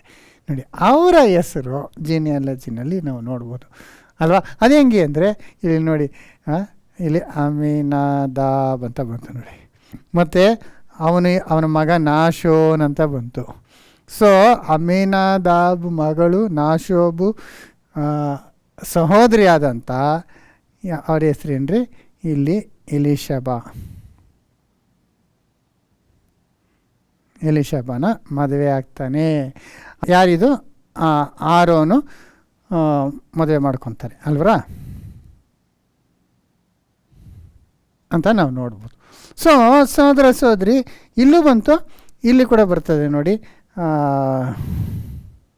ನೋಡಿ, ಅಮ್ಮಿನಾದಾಬು, ನಾಶೋನು, ಇಲ್ಲಿ ಇವರ ಹೆಸರು ಬಂತು. ಸೊ ಅಮ್ಮಿನಾದಾಬ್ ಅವರ ಹೆಂಡತಿ ಮತ್ತು ನಾಶೋನನ ಸಹೋದರಿ, ಅವಳ ಹೆಸರೇನು? ಎಲಿಷಾಬಾಯಿಂದಾನೇ ಆರೋನಿಗೆ ಮಕ್ಕಳಾಗತ್ತೆ. ಆರೋನಿಗೆ 4 ಮಕ್ಕಳು ಇಲ್ಲಿ ಹೆಸರು ಹೇಳಿದ್ದಾರೆ. ನಾದಾಬ್, ಅಬೀಹು ಅನ್ನೋರನ್ನ ದೇವರು ಅವ್ರನ್ನ ನಾಶ ಮಾಡಿಬಿಡ್ತಾರೆ ಗೊತ್ತು. ಮತ್ತು ಮಿಕ್ಕ 2 ಮಕ್ಕಳಿದ್ರಲ್ಲ, ಆ ಮಕ್ಕಳ ಲೈನಿಂದನೇ ಯಾಕೀನ್ ಒಂದು ಯಾಜಕನು ಬಂದಿದ್ದನು. ನೋಡ್ರೆ, ಆರೋನನ ಮಕ್ಕಳು ದಾವೀದು ಆ ಒಂದು ಯಾಜಕ ವರ್ಗನ ಅವರು ಡಿವೈಡ್ ಮಾಡುವಾಗ ಅದರಲ್ಲಿ ಯಾಕೀನ್ ಅನ್ನೋನು ಒಬ್ಬ ಇದ್ದ. ಅವನು ಬಂದಿದ್ದು ಹೆಂಗಿಂದ ನೋಡಿ, ಅಮ್ಮಿನಾದಾಬ್ ಮಗಳು ಮತ್ತು ನಾಶಾನ್ ಅವರ ಸಹೋದರಿಯಾದಂಥ. ಯಾಕೆ ಅಮ್ಮಿನಾದಾಬ್ ಮಗಳು ಮತ್ತು ನಾಶಾನ್ ಸಹೋದರಿ ಅಂದರೆ ಈ ಅಮ್ಮಿನಾದಾಬ್ ಬೇರೆ ಅದು ಬೇರೆ ಅನ್ನೋದು ಒಂದು ಕನ್ಫ್ಯೂಷನ್ ಬರಬಾರ್ದಲ್ಲ. ಅದರಿಂದ ಅವಳ ತಂದೆ ಹೆಸರು, ಅವಳ ಅಣ್ಣನ ಹೆಸರು ಕೂಡ ಬೈಬಲ್ನಲ್ಲಿ ಹೇಳಿರೋದನ್ನ ನಾವು ನೋಡ್ಬೋದು. ಸೊ ಇದರಲ್ಲಿ ಇನ್ನೊಂದು ವಿಶೇಷನ ನಾವು ತಿಳ್ಕೊಬೋದು. ಏನಂತಂದರೆ, ಈ ದಾವೀದು ಈ ವರ್ಗಗಳನ್ನ ಡಿವೈಡ್ ಮಾಡ್ತಾರಲ್ಲ, ಆರೋನನ ಮಕ್ಕಳನ್ನೆಲ್ಲ. ದಾವೀದ್ ಕಾಲದಲ್ಲಿ ಅನೇಕ ಯಾಜಕರಿದ್ದರು. ಅಷ್ಟು ಯಾಜಕರು ಒಂದೇ ಸತಿ ಆಲಯದಲ್ಲಿ ಸೇವೆಗೆ ಬಂದರೆ ಆಗೋದಿಲ್ಲಲ್ಲ. ಸೊ ಯಾರು ಯಾವೊಂದು ಟೈಮಲ್ಲಿ ವರ್ಷದಲ್ಲಿ ಬಂದು ಸೇವೆ ಮಾಡಬೇಕನ್ನೋದಕ್ಕೆ 24 ವರ್ಗಗಳಾಗಿ ಎಲ್ಲ ಆರೋನನ ಪುತ್ರರನ್ನ ಯಾಜಕರನ್ನ ವಿಂಗಡಿಸ್ತಾನೆ. ಆ ಥರ 24 ಮಾಡುವಾಗ ಯಾಕೀನ ಒಂದು ಗ್ರೂಪು ಎಷ್ಟನೇದರಲ್ಲಿ ಬರುತ್ತೆ ಅನ್ನೋದನ್ನ ನಾವು ಇಲ್ಲಿ ನೋಡ್ಬೋದು. ಇದು 1ನೇ ಪೂರ್ವಕಾಲ ವೃತ್ತಾಂತದಲ್ಲಿ 24ನೇ ಅಧ್ಯಾಯದಲ್ಲಿ ಕೆಲವು ವಚನಗಳನ್ನ ನಾವು ಓದ್ಕೊಂಡು ಬಂದಾಗ ಗೊತ್ತಾಗ್ತದೆ. 24:1 ಓದೋಣ. ಆರೋನನ ಸಂತಾನದವರು ವರ್ಗಗಳಾಗಿ ವಿಭಾಗಿಸಲ್ಪಟ್ಟರು. ಆರೋನನ ಮಕ್ಕಳು ನಾದಾಬ್, ಅಬೀಹು, ಎಲಾಜಾರ್, ಈತಾಮಾರ್ ಎಂಬವರು. ನಾದಾಬ್, ಅಬೀಹು ಸತ್ತೋಗ್ತಾರೆ. ಎಲಾಜಾರ್, ಈತಾಮಾರ್ ಅಂತ ಇರ್ತಾರಲ್ಲ, ಅವರ ಮಕ್ಕಳು ಮಕ್ಕಳು ಮಕ್ಕಳು ಮಕ್ಕಳು ಆಗಿ ನೋಡಿ ಎಷ್ಟೋ ವರ್ಷಗಳಾಗೋಯ್ತು ಅಲ್ವಾ. ಇವರು ಐಗುಪ್ತದಲ್ಲಿ ಇದ್ದಂಥ ಕಾಲ ಆಗಿ, ನ್ಯಾಯಾಧಿಪತಿಗಳ ಕಾಲ ಆಗಿ, ರಾಜರ ಕಾಲ ಪ್ರಾರಂಭಿಸುವಾಗ ದಾವೀದನ ಕಾಲ ಎಷ್ಟೋ ವರ್ಷಗಳಾಗಿತ್ತು. ಆಗ ಅವರ ಮಕ್ಕಳೆಲ್ಲ ಎಷ್ಟೋ ಜನವಾಗಿ ಇದ್ದಾಗ ಅವ್ರನ್ನ ವಿಭಾಗಿಸ್ತಾರೆ ಅಲ್ವರ ಅವರವರು ತರಗತಿಯಲ್ಲಿ. ಇದನ್ನು ಹೆಂಗೆ ಮಾಡ್ತಾರೆ ಯಾರು ಯಾವ ವರ್ಗದಲ್ಲಿ ಬರಬೇಕು ಅನ್ನುವಾಗ ಅವರೇನು ಮಾಡ್ತಾರೆ, ಚೀಟಿ ಹಾಕ್ತಾರೆ. ಅಂದರೆ ಅವರಲ್ಲಿ ಮುಖ್ಯವಾದಂಥ ಒಂದು ವ್ಯಕ್ತಿನ ತಗೊಂಡು ಅವರು ಅವರ ಕುಟುಂಬಸ್ಥರವರೆಲ್ಲರೂ ಈ ಒಂದು ಟೈಮ್ನಲ್ಲಿ ಅವರು ಆಲಯದಲ್ಲಿ ಹೋಗಿ ಅವರು ಸೇವೆ ಮಾಡಬೇಕು ಅನ್ನೋದು ಯಾರು ಫಸ್ಟು ಯಾರು ಸೆಕೆಂಡ್ ಅಂತ ಹೆಂಗೆ ಡಿಸೈಡ್ ಮಾಡ್ತಾರೆ ಅಂದರೆ ಆ ಕಾಲದಲ್ಲೆಲ್ಲ ಚೀಟಿ ಹಾಕ್ತಾರೆ. ಚೀಟಿ ಯಾರಿಗೆ ಬಂತೋ ಅವ್ರಿಗೆ ಒಂದು, ಇವರು 2ನೇ ತರಗತಿ, ಇವರು 3ನೇ ಒಂದು ವರ್ಗದಲ್ಲಿ ಬರಬೇಕು ಅಂತ 24 ಗುಂಪುಗಳಾಗಿ ಅವ್ರನ್ನ ಡಿವೈಡ್ ಮಾಡ್ತಾರೆ. ಆಗ ನೋಡಿ ಅದನ್ನೇ ಇಲ್ಲಿ 7ನೇ ವಚನ ನೋಡ್ಬೋದು. ಮೊದಲನೆಯ ಚೀಟು ಯೆಹೋಯಾರೀಬನಿಗೆ ಬಿದ್ದಿತು, ಎರಡನೆಯದು ಯೆದಾಯನಿಗೆ, ನೋಡ್ರ 1ನೇದು 2ನೇದು ಹಾಗೆ ಹೇಳ್ಕೊಂಡ್ಬರ್ತಾರೆ. 3ನೇಯದು ಹಾರಿಮನಿಗೆ, 4ನೇಯದು ಸೆಯೋರೀಮನಿಗೆ. ಹಿಂಗೆ ಹೇಳ್ಕೊಂಡು ಬಂದು ಅಲ್ಲಿ 17ನೇ ವಚನದಲ್ಲಿ ನಾವು ನೋಡುವಾಗ ಅಲ್ಲಿ ನಮಗೆ ಇವರ ಹೆಸರು ಬರ್ತದೆ ನೋಡಿ. 21ನೇಯದು ಯಾಕೀನನಿಗೆ, 22ನೇಯದು ಗಾಮೂಲನಿಗೆ, ಆಮೇಲೆ 23, 24 ತನಕ ಹೋಗ್ತದೆ. ಸೊ ಈ 21ನೇದು ಯಾರಿಗೆ ಬಿತ್ತು ಅಂದರೆ ಯಾಕೀನ್ ಅನ್ನೋ ಒಬ್ಬನಿಗೆ ಬಿತ್ತಂತೆ. ನೋಡಿ ಇನ್ನೊಂದ್ಸತಿ ಓದಿ. 21ನೇಯದು ಯಾಕೀನನಿಗೆ, 22ನೇಯದು ಗಾಮೂಲನಿಗೆ. ಸೊ 21ನೇದರಲ್ಲಿ ಯಾಕೀನ್ ಅನ್ನೋ ಒಂದು ಯಾಜಕ ಆಯ್ತಾ, ಅಂದರೆ ಆ ಒಂದು ವರ್ಗಕ್ಕೇನೆ ಅವನು ಹೆಡ್ಡು. ಅವನು ಅವನ ಕುಟುಂಬಸ್ಥರೆಲ್ಲರೂ ಆ ಒಂದು 21ನೇ ಆ ಸ್ಲಾಟ್ ಬಂದಾಗ ಅವರ ಕ್ಯಾಲೆಂಡ್ರಲ್ಲಿ ಹೋಗಿ ಅವರು ಸೇವೆ ಮಾಡ್ಬೋದು. ಆಮೇಲೆ ಇನ್ನು ಬೇರೆಯವ್ರು ಬರಬೇಕು ನೆಕ್ಸ್ಟು. ಇದೆಲ್ಲ ನಮಗೆ ಇನ್ನೊಂದು ವಿಷಯ ಜ್ಞಾಪಕ ಬರ್ತದೆ. ದೇವದೂತನು ಜಕ್ಕೀಯನಿಗೆ ದರ್ಶನ ಕೊಡುವಾಗ ಇಲ್ಲಿ ಯೋಹಾನು ಹುಟ್ಟುವುದಕ್ಕೆ ಮುಂಚೆ ಆಗ ಜಾಕಿಯನು ಒಂದು ಯಾಜಕನಾಗಿದ್ದನು. ಅವನು ಯಾವ ಒಂದು ವರ್ಗದವನಂತಿದೆ ಅಂದರೆ ನಾವು ಇಲ್ಲೇ ನೋಡಿದಾಗ ಗೊತ್ತಾಗ್ತದೆ ನೋಡಿ. ಲೂಕ್ನಲ್ಲಿ 1:5 ನೋಡಿ. ಯೂದಾಯದ ಅರಸನಾದ ಹೇರೋದನ ಕಾಲದಲ್ಲಿ ಅಬೀಯನ ವರ್ಗಕ್ಕೆ ಸೇರಿದ ಜಕರೀಯನೆಂಬ ಒಬ್ಬ ಯಾಜಕನಿದ್ದನು. ನೋಡಿದ್ರ, ಅಬ್ಬಿಯನ ವರ್ಗಕ್ಕೆ ಸೇರಿದ ಜಕೀಯನು ಅಂತ ಹೇಳ್ತೀವಿ. ಇದು ಯೇಸು ಸ್ವಾಮಿ ಕಾಲದಲ್ಲಿ ಬಂದಾಗ, ಅಂದರೆ ಯೋಹಾನು ಹುಟ್ಟುವಂಥ ಸಂದರ್ಭದಲ್ಲಿ. ಹಾಗೆ ಅವನು ಅಬ್ಬಿಯ ಒಂದು ವರ್ಗಕ್ಕೆ ಸೇರಿದವನು ಅಂತಾರೆ. ಅಬ್ಬಿಯ ಯಾವ ನಂಬರ್ ಅಂದರೆ ಇದು 24 ಪೂರ್ವವೃತ್ತಾಂತ ಕಾಲ 10ನೇ ವಚನದಿಂದ ನೋಡ್ಬೋದು. 7ನೇಯದು ಅಕ್ಕೋಚನಿಗೆ, 8ನೇಯದು ಅಬೀಯನಿಗೆ. ಇಲ್ಲಿ 8ನೇದು ಬಂತು, ಅಬಿಯ ಅಂತ ಬಂತಲ್ಲ. ಅಬಿಯ ಲೈನಲ್ಲೇ ಬಂದಂಥವನು ಜಕರೀಯ. ಆಗ ಆಲಯದಲ್ಲಿ ಇರ್ತಾನೆ. ಅಂದರೆ ಆ ಟೈಮ್ನಲ್ಲೇ ಆ ಒಂದು ವರ್ಗದವರು ಆಲಯದಲ್ಲಿ ಸೇವೆ ಮಾಡತಕ್ಕಂಥ, ಬೇರೆ ಟೈಮ್ನಲ್ಲಿ ಹೋಗಿ ಸೇವೆ ಮಾಡೋಕ್ಕಾಗೋದಿಲ್ಲ. ಇದು ದಾವೀದೇ ಸ್ಥಾಪಿಸ್ಬಿಟ್ಟಿದ್ರು, ಅದನ್ನೇ ಹಂಗೆ ಫಾಲೋ ಮಾಡೋದು. ಸೊ ನಮಗೆ ವಿಶೇಷ ಏನಂದರೆ 21ನ ನಾವು ಇಲ್ಲಿ ಲೆಕ್ಕ ಹಾಕ್ಕೊಂಡು ಬಂದರೆ ಅದು ಒಂದು ವ್ಯಕ್ತಿಗೆ ನಮಗೆ ಪಾಯಿಂಟ್ಔಟ್ ಮಾಡ್ತದೆ. ಆ ವ್ಯಕ್ತಿಗೂ ಯೇಸು ಸ್ವಾಮಿಗೂ ಭಾಳ ಒಂದು ಸಂಬಂಧ ಇದೆ ಅನ್ನೋದು ವಾಕ್ಯದಲ್ಲಿ ನಾವು ನೋಡ್ಕೊಬೋದು. ಅದನ್ನು ನಾವು ಕೌಂಟ್ ಮಾಡಿ ನೋಡೋಣ. ಈಗ ನೋಡಿದ್ವಲ್ಲ, ಅಮೀನದಾಬು ಮತ್ತು ನಾಶಾನನ ಸಹೋದರಿ ಎಲೀಷಾನ ಆರೋನು ಮದುವೆ ಆಗಿದ್ದರು. ಸೊ ಅಲ್ಲಿಂದ ಲೆಕ್ಕ ಹಾಕೊಂಬನ್ರಿ. 1, 2, 3, 4, 5 ಹಂಗೆ 6, 7, 8, 9, 10, 11, 12, 13, 14, 15, 16, 17, 18, 19, 20, 21ನೇ ಸ್ಥಾನದಲ್ಲಿ ಯಾರಿದ್ದಾರೆ? ಜೆರುಬ್ಬಾಬೆಲ್ ಅನ್ನೋರು ಒಬ್ಬರು ಬರ್ತಾರೆ. ಅವರು 21ನೇ ಪ್ಲೇಸ್ಗೆ ಅವರು ಬರ್ತಾರೆ. ಸೊ ಜೆರುಬ್ಬಾಬೆಲ್ ಬಗ್ಗೆ ನಮಗೆ ಬೈಬಲ್ನಲ್ಲಿ ಅನೇಕ ಪ್ರವಾದನೆಗಳು ಹೇಳಲ್ಪಟ್ಟಿದೆ. ಆ ಜೆರುಬ್ಬಾಬೆಲು ಯೇಸು ಸ್ವಾಮಿಗೆ ಸಾದೃಶ್ಯನು ಅನ್ನೋದನ್ನ ನಾವು ಇನ್ನು ಮುಂದೆ ತಿಳ್ಕೊಳ್ಳೋಣ. ಮತ್ತು ಇನ್ನೊಂದು ವಿಶೇಷವಾದದ್ದು ಏನಂದರೆ, ಇದು ಒಂದು ಕೋಇನ್ಸಿಡೆನ್ಸ್ ಅಂತೀರಾ ಇಲ್ಲ ಪ್ರಾವಿಡೆನ್ಸ್ ಅಂತೀರಾ, ಯಾವ ರೀತಿ ಅನ್ನೋದು ಗೊತ್ತಿಲ್ಲ. ಇಲ್ಲಿ ನಾವು ನೋಡುವಾಗ ಯೇಸು ಇಂದ ಇಲ್ಲಿ ರಿವರ್ಸ್ ಹೋಗ್ಬೇಕಲ್ವ, ವಾಪಸ್ ಹೋಗುವಾಗ ಇಲ್ಲಿ ಕೂಡ ಲೆಕ್ಕ ಹಾಕಿದ್ರೆ ನೋಡಿ, ಇಲ್ಲಿಂದ 1, 2, 3, 4, 5 ಹಂಗೆ 6, 7, 8, 9, 10, 11, 12, 13, 14, 15, 16, 17, 18, 19, 20, 21 ತಿರ್ಗಿ ಯಾರು ಬರ್ತಾರೆ? ಜೆರುಬ್ಬಾಬೆಲೇ ಬರ್ತಾರೆ ನೋಡಿ. ಎಷ್ಟು ಬೇರೆ ಬೇರೆ ಹೆಸರುಗಳು ಬಂದಾಗಿಯೋ ಅದು ಜೆರುಬ್ಬಾಬೆಲಲ್ಲೇ ಬಂದು ನಿಲ್ತದೆ ನೋಡಿ. ಅದೇ ಜೆರುಬ್ಬಾಬೆಲ್, ಶಿಯಾಟೆಲ್ ಮಗನಾದ ಜೆರುಬೇಲ್, ಶಿಯಾಟೆಲ್ ಮಗನಾದಂಥ ಜೆರುಬೇಲ್ ಅಂತ ಬರ್ತದೆ. ಸೊ ಇದು ಒಂದು ಭಾಳ ವಿಶೇಷವಾಗಿ ನಾವು ನೋಡ್ತೀವಿ. ಅಂದರೆ ಎರಡು ಯಾರಿಗೆ ಪಾಯಿಂಟ್ಔಟ್ ಮಾಡ್ತದೆ ಯೇಸು ವಂಶಾವಳಿಗೆ, ಜಾಕೇನ ತಾಯಿಯಾದಂಥ ಎಲಿಸಬಾ ಅವರ ಮೂಲಕ ಬಂದಂಥ ಒಂದು ಜಾಕೇನು 21ನೇ ವರ್ಗದಲ್ಲಿ ಅವನು ದೇವರ ಒಂದು ಚೀಟಿ ಹಾಕುವ ನಿಮಿತ್ತ ಅವನು ಆಯ್ಕೆ ಆಗ್ತಾನೆ. ಆ 21ನ ಒಂದು ನಂಬರ್ನೇ ನಾವು ತಗೊಂಡು ನಾವು ಇಲ್ಲಿಗೆ ಅಪ್ಲೈ ಮಾಡಿದಾಗ ಒಂದು ಕಾಮನಾಲಿಟಿ ಬರ್ತದೆ. ಅದು ಯಾರಿಗೆ ಬಂದು ಸೇರ್ತದೆ? ಆರೋನು ಮದುವೆ ಆಗಿದ್ದಂಥ ಎಲೀಷಾಬಾಗೆ ಬಂದು ಸೇರ್ತದೆ. ಅಂದರೆ ಜಾಕೇನೆಯ ತಾಯಿ, ಅಂದರೆ ಆ ಒಂದು ಲೈನಲ್ಲಿ ಬಂದಂಥ ಒಂದು ತಾಯಿಗೆ ಬಂದು ನಿಲ್ತದೆ. ಸೊ ಅಲ್ಲಿಂದ 21 ನಾವು ಲೆಕ್ಕ ಹಾಕುವಾಗ ಕರೆಕ್ಟಾಗಿ ಜೆರುಬ್ಬಾಬೆಲ್ಗೆ ಬಂದು ನಿಂತು ಬಿಡ್ತದೆ. ಅದರಿಂದ ಈ ಒಂದು ರೀತಿಯಲ್ಲಿ ಯಾಕೀನಿಗೂ ಯೇಸು ಸ್ವಾಮಿಗೂ ಒಂದು ಲಿಂಕ್ನ ನಾವು ವಂಶಾವಳಿನಲ್ಲೇ ನಾವು ನೋಡ್ಬೋದು. ಮತ್ತು ಈಗ ಜೆರುಬ್ಬಾಬೆಲ್ ಬಗ್ಗೆ ನಾವು ಹೆಂಗೆ ಯೇಸುಗೆ ಆತನ ಸಾದೃಶ್ಯನಾಗಿದ್ದಾನೆ ಅನ್ನೋದನ್ನ ಫಸ್ಟ್ ನಾವು ಸ್ವಲ್ಪ ತಿಳ್ಕೊಳ್ಳೋಣ.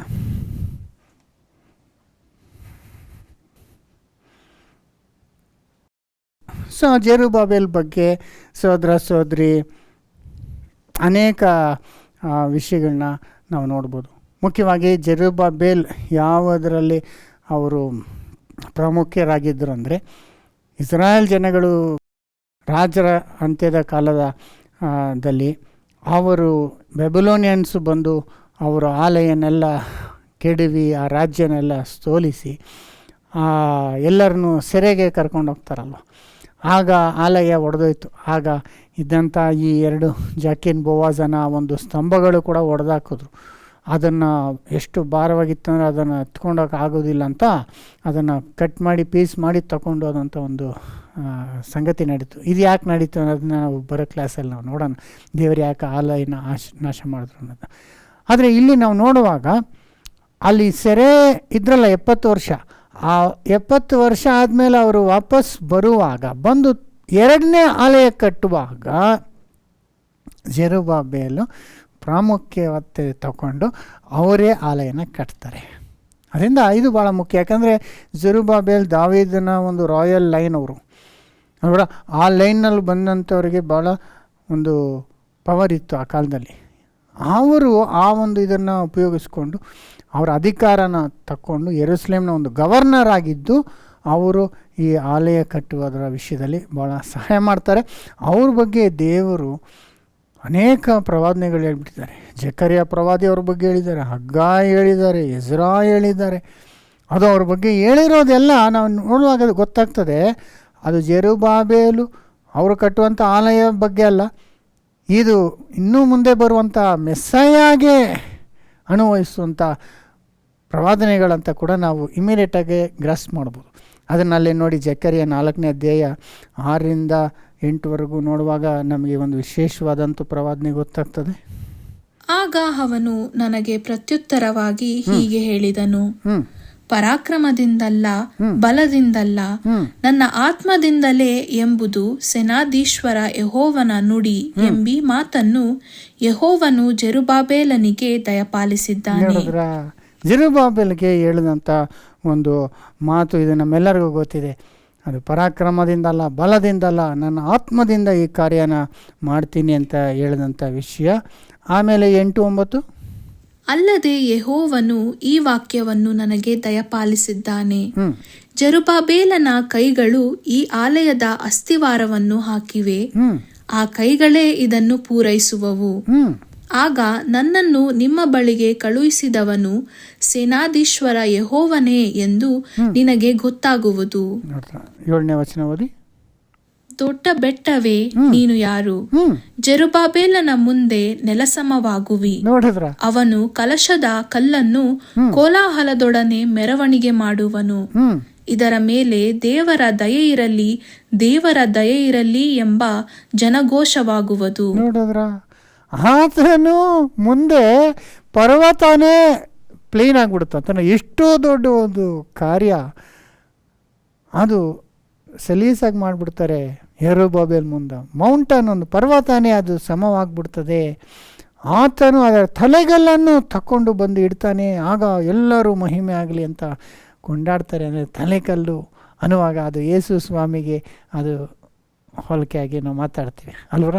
ಅವರೇ ಮುಖ್ಯವಾದಂಥ ಮೂಲೆಗಲ್ಲು ಅಂತ ನಾವು, ತಲೆಗಲ್ಲು ಅಂತ ಕೂಡ ವಾಕ್ಯದಲ್ಲಿ ನಾವು ನೋಡ್ಕೊತೀವಿ. ಅದರಿಂದ ಯೆರುಬ್ಬಾಬೆಲ್ ಎಂಥ ಒಂದು ಮನುಷ್ಯನಾಗಿದ್ದು, ದೇವರು ಆತನ ಮುಂದೆ ಒಂದು ಪರ್ವತನೇ ಒಂದು ಏನು ಇಲ್ಲದಾಗೆ ಮಾಡಿದ್ರು, ಆತನ ಕಾರ್ಯನ ಸಫಲಪಡಿಸಿದ್ರು ಅಂತ ನೋಡ್ಬೋದು. ಆಮೇಲೆ ಮುಖ್ಯವಾಗಿ ಆಲಯದ ಕಾರ್ಯ ಕಟ್ಟುವಾಗ ಎಷ್ಟೋ ಒಂದು ಅವರಿಗೆ ವಿರೋಧಗಳಿತ್ತು. ಸುತ್ತಲೂ ಮುತ್ತಲಿದ್ದಂಥ ರಾಜರುಗಳು ಎಲ್ಲ ಅವರಿಗೆ ತಡೆ ಮಾಡೋದಕ್ಕೆ ಪ್ರಯತ್ನ ಮಾಡ್ತಾರೆ. ಆದರೂ ಆತನು ಕೈ ಹಾಕಿದ್ಮೇಲೆ ಆತನು ಮುಗಿಸ್ತಾನೆ ಆ ಕೆಲಸನ ಅಂತ ಅದನ್ನ ದೇವರೇ ಹೇಳ್ತಾರೆ ನೋಡಿ. ನೆಕ್ಸ್ಟ್ 8-9. ಅಲ್ಲದೆ ಯೆಹೋವನು ಈ ವಾಕ್ಯವನ್ನು ನನಗೆ ದಯಪಾಲಿಸಿದ್ದಾನೆ. ಜೆರುಬ್ಬಾಬೆಲನ ಕೈಗಳು ಈ ಆಲಯದ ಅಸ್ತಿವಾರವನ್ನು ಹಾಕಿವೆ, ಆ ಕೈಗಳೇ ಇದನ್ನು ಪೂರೈಸುವವು. ನೋಡಿದ್ರ, ಆಗ ನನ್ನನ್ನು ನಿಮ್ಮ ಬಳಿಗೆ ಕಳುಹಿಸಿದವನು ಸೇನಾಧೀಶ್ವರ ಯೆಹೋವನೇ ಎಂದು ನಿನಗೆ ಗೊತ್ತಾಗುವುದು. ಯೆರುಬ್ಬಾಬೆಲ್ ಕೈ ಹಾಕಿದ್ದಾನೆ, ಅವನೇ ಅದನ್ನು ಸಂಪೂರ್ತಿ ಮಾಡ್ತಾನೆ ಅನ್ನುವಾಗ ಆಲಯ ಯೆರುಬ್ಬಾಬೆಲ್ ಅನ್ನುವಾಗ ನಮಗೆ ಇಮಿಡಿಯೇಟ್ ಯೇಸು ಸ್ವಾಮಿನೇ ಜ್ಞಾಪಕ ಬರುತ್ತೆ. ಯೇಸುನು ಆಲಯ ಕಟ್ತೀನಿ ಅಂದ್ರಲ್ಲ, ಅದು ಯಾವ ರೀತಿ ಕಟ್ತೀನಿ, ಅದನ್ನು ಈವನ್ ಪಾತಾಳದ ಬಾಗಲು ಕೂಡ ಅದನ್ನು ನಿಲ್ಲಿಸೋದಕ್ಕಾಗಲ್ಲ ಅನ್ನೋದು ಅವ್ರ ಸಭೆನ ಕಟ್ಟೋದ್ರ ಬಗ್ಗೆ ಯೇಸು ಸ್ವಾಮಿ ಹೇಳಿದ್ರಲ್ವ. ಅದನ್ನ ನೆಕ್ಸ್ಟ್ ಕ್ಲಾಸಲ್ಲಿ ನಾವು ಇನ್ನು ದೀರ್ಘವಾಗಿ ನೋಡ್ಕೊಳ್ಳೋಣ. ಹಾಗಿರುವಾಗ ಯೆರೂಸಲೇಮ್ನಲ್ಲಿದ್ದಂಥ ಆಲಯನ ಜೆರುಬ್ಬಾಬೆಲ್ ಕಟ್ಟಿದ್ರು. ಅದೇ ಥರ ಯೇಸು ಸ್ವಾಮಿ ಸಭೆ ಎಂಬ ಆಲಯನ ಕಟ್ಟಲಿಕ್ಕಿದ್ದಾರೆ ಅನ್ನುವಾಗ ಈ ಒಂದು ಪ್ರವಾದನೆಗಳು ಯೇಸುಗೆ ಹಾಕುವಾಗ ಯೇಸು ಅದನ್ನು ಪ್ರಾರಂಭಿಸ್ತಾನೆ, ಅದನ್ನು ಮುಗಿಸ್ತಾರೆ ಅನ್ನೋದನ್ನು ನಾವು ತಿಳ್ಕೊಳ್ಬೋದು. ಆಮೇಲೆ ಈ ದೀಪಗಳಿಂದ ಸೂಚಿತವಾದ ಯೆಹೋವನ 7 ಕಣ್ಣುಗಳು ಭೂಲೋಕದ ಎಲ್ಲಾ ಕಡೆಗಳಲ್ಲಿಯೂ ಪ್ರಸರಿಸುತ್ತಾ ತೂಕದ ಗುಂಡು ಜೆರುಬ್ಬಾಬೆಲನ ಕೈಯಲ್ಲಿರುವುದನ್ನು ಸಂತೋಷದಿಂದ ನೋಡುತ್ತವೆ. ಹೀಗಿರುವಲ್ಲಿ ಅಲ್ಪ ಕಾರ್ಯಗಳ ದಿನವನ್ನು ಯಾರು ತಿರಸ್ಕರಿಸಾರು? ನೋಡಿದ್ರ, ಯೆರುಬ್ಬಾಬೆಲ್ ಕೈನಲ್ಲಿ ಆ ಒಂದು ಮೆಜರ್ಮೆಂಟ್ ಪ್ಲಮ್ ಲೈನ್ನ ಇಟ್ಕೊಂಡಿದ್ದಾರೆ ಅಲ್ವರ. ಅಂದರೆ ಆ ಕಟ್ಟುವಾಗ ಅದನ್ನು ಇಟ್ಕೊಂಡೇ ಈ ಗಾರೆ ಕೆಲಸ ಮಾಡೋರೆಲ್ಲ ಆ ಲೈನ್ ಕರೆಕ್ಟಾಗಿದೆಯಾ, ಲೆವೆಲ್ ಕರೆಕ್ಟಾಗಿದೆ ಅಂತ ನೋಡೋದು. ಅದು ಯೆರುಬ್ಬಾಬೆಲ್ ಕೈನಲ್ಲಿ ಇರೋದನ್ನು ಯೆಹೋವನ 7 ಕಣ್ಣುಗಳು ನೋಡ್ತಾನೆ ಇದೆ. ಅಂದರೆ ಯೆಹೋವನ 7 ಕಣ್ಣುಗಳು ಅನ್ನುವಾಗ ಆತನ ಸಂಪೂರ್ಣವಾದಂಥ ಜ್ಞಾನ, ಆತನು ಲೋಕ ಎಲ್ಲ ನೋಡೋಂಥವ್ರು ಆ ಕಣ್ಣುಗಳು 7 ಕಣ್ಣುಗಳು ಆತನ ಆ ತೂಕದ ಆ ಗುಂಡು ಮೇಲೆ ಇದೆ. ಅಂದರೆ ಆತನ ಕೆಲಸನ ಸಫಲಪಡಿಸೋದಕ್ಕೋಸ್ಕರ ಯೆಹೋವನು ತನ್ನ ಪೂರ್ಣ ಒಂದು ದೃಷ್ಟಿಯನ್ನು ಇಟ್ಟಿದ್ದಾನೆ ಅನ್ನೋದನ್ನ ನಾವು ನೋಡ್ಬೋದು. ಅನ್ನುವಾಗ ಯೇಸು ಸ್ವಾಮಿಯನ್ನು ಕೂಡ ಸಭೆನ ಕಟ್ತಿರುವಾಗ ಪ್ರತಿಯೊಂದು ವಿಷಯನ ಯೆಹೋವನ 7 ಕಣ್ಣುಗಳು ನೋಡ್ತಿದೆ. ಆ ಯೇಸು ಸ್ವಾಮಿ ಆತನು ಕಟ್ಟುವಂಥ ಆಲಯನ ಸಂಪೂರ್ತಿ ಮಾಡುವ ತನಕ ಯೆಹೋವನು ಅದನ್ನು ಅಷ್ಟು ದೀರ್ಘವಾಗಿ ಗಮನಿಸ್ತಿದ್ದಾರೆ ಅನ್ನೋ ಒಂದು ವಿಷಯ ಕೂಡ ನಮಗೆ ಇಲ್ಲಿ ಗೊತ್ತಾಗುತ್ತೆ. ಸೊ ಅಲ್ಲಿ ನೋಡುವಾಗ ಜೆರುಬ್ಬಾಬೆಲ್ನ ನಾವು ವಂಶಾವಳಿನಲ್ಲಿ ಯಾಕೆನಿಗೂ ಜೆರುಬ್ಬಾಬೆಲ್ಗೂ ಹೆಂಗೆ ಬಂದು ನಿಲ್ತು. ಜೆರುಬ್ಬಾಬೆಲ್ ಏನು ಮಾಡಿದ್ರು ಅಂದರೆ 2ನೇ ಆಲಯನ ಕಟ್ಟಿದ್ರು. ಆ ಯೆರುಬ್ಬಾಬೆಲೇ ನಮಗೆ ಯೇಸುಗೆ ಛಾಯೆ ಆಗಿದ್ದಾನೆ ಅನ್ನೋದನ್ನು ತಿಳ್ಕೊಬೋದು. ಮತ್ತು ಹಗ್ಗಯ್ಯ 2ನೇ ಅಧ್ಯಾಯ 20-23 ಓದುವಾಗ ಕೂಡ ಜೆರುಬ್ಬಾಬೆಲ್ ಬಗ್ಗೆ ಏನು ಹೇಳಿದ್ದಾರೆ ನೋಡಿ. 9ನೆಯ ತಿಂಗಳಿನ 24ನೆಯ ದಿನದಲ್ಲಿ ಯೆಹೋವನು ಹಗ್ಗಾಯನಿಗೆ ಈ 2ನೆಯ ವಾಕ್ಯವನ್ನು ದಯಪಾಲಿಸಿದನು. ಯೆಹೂದ ದೇಶಾಧಿಪತಿಯಾದ ಜೆರುಬ್ಬಾಬೆಲನಿಗೆ ಹೀಗೆ ನುಡಿ, ನಾನು ಭೂಮ್ಯಾಕಾಶಗಳನ್ನು ಅದುರಿಸಿ.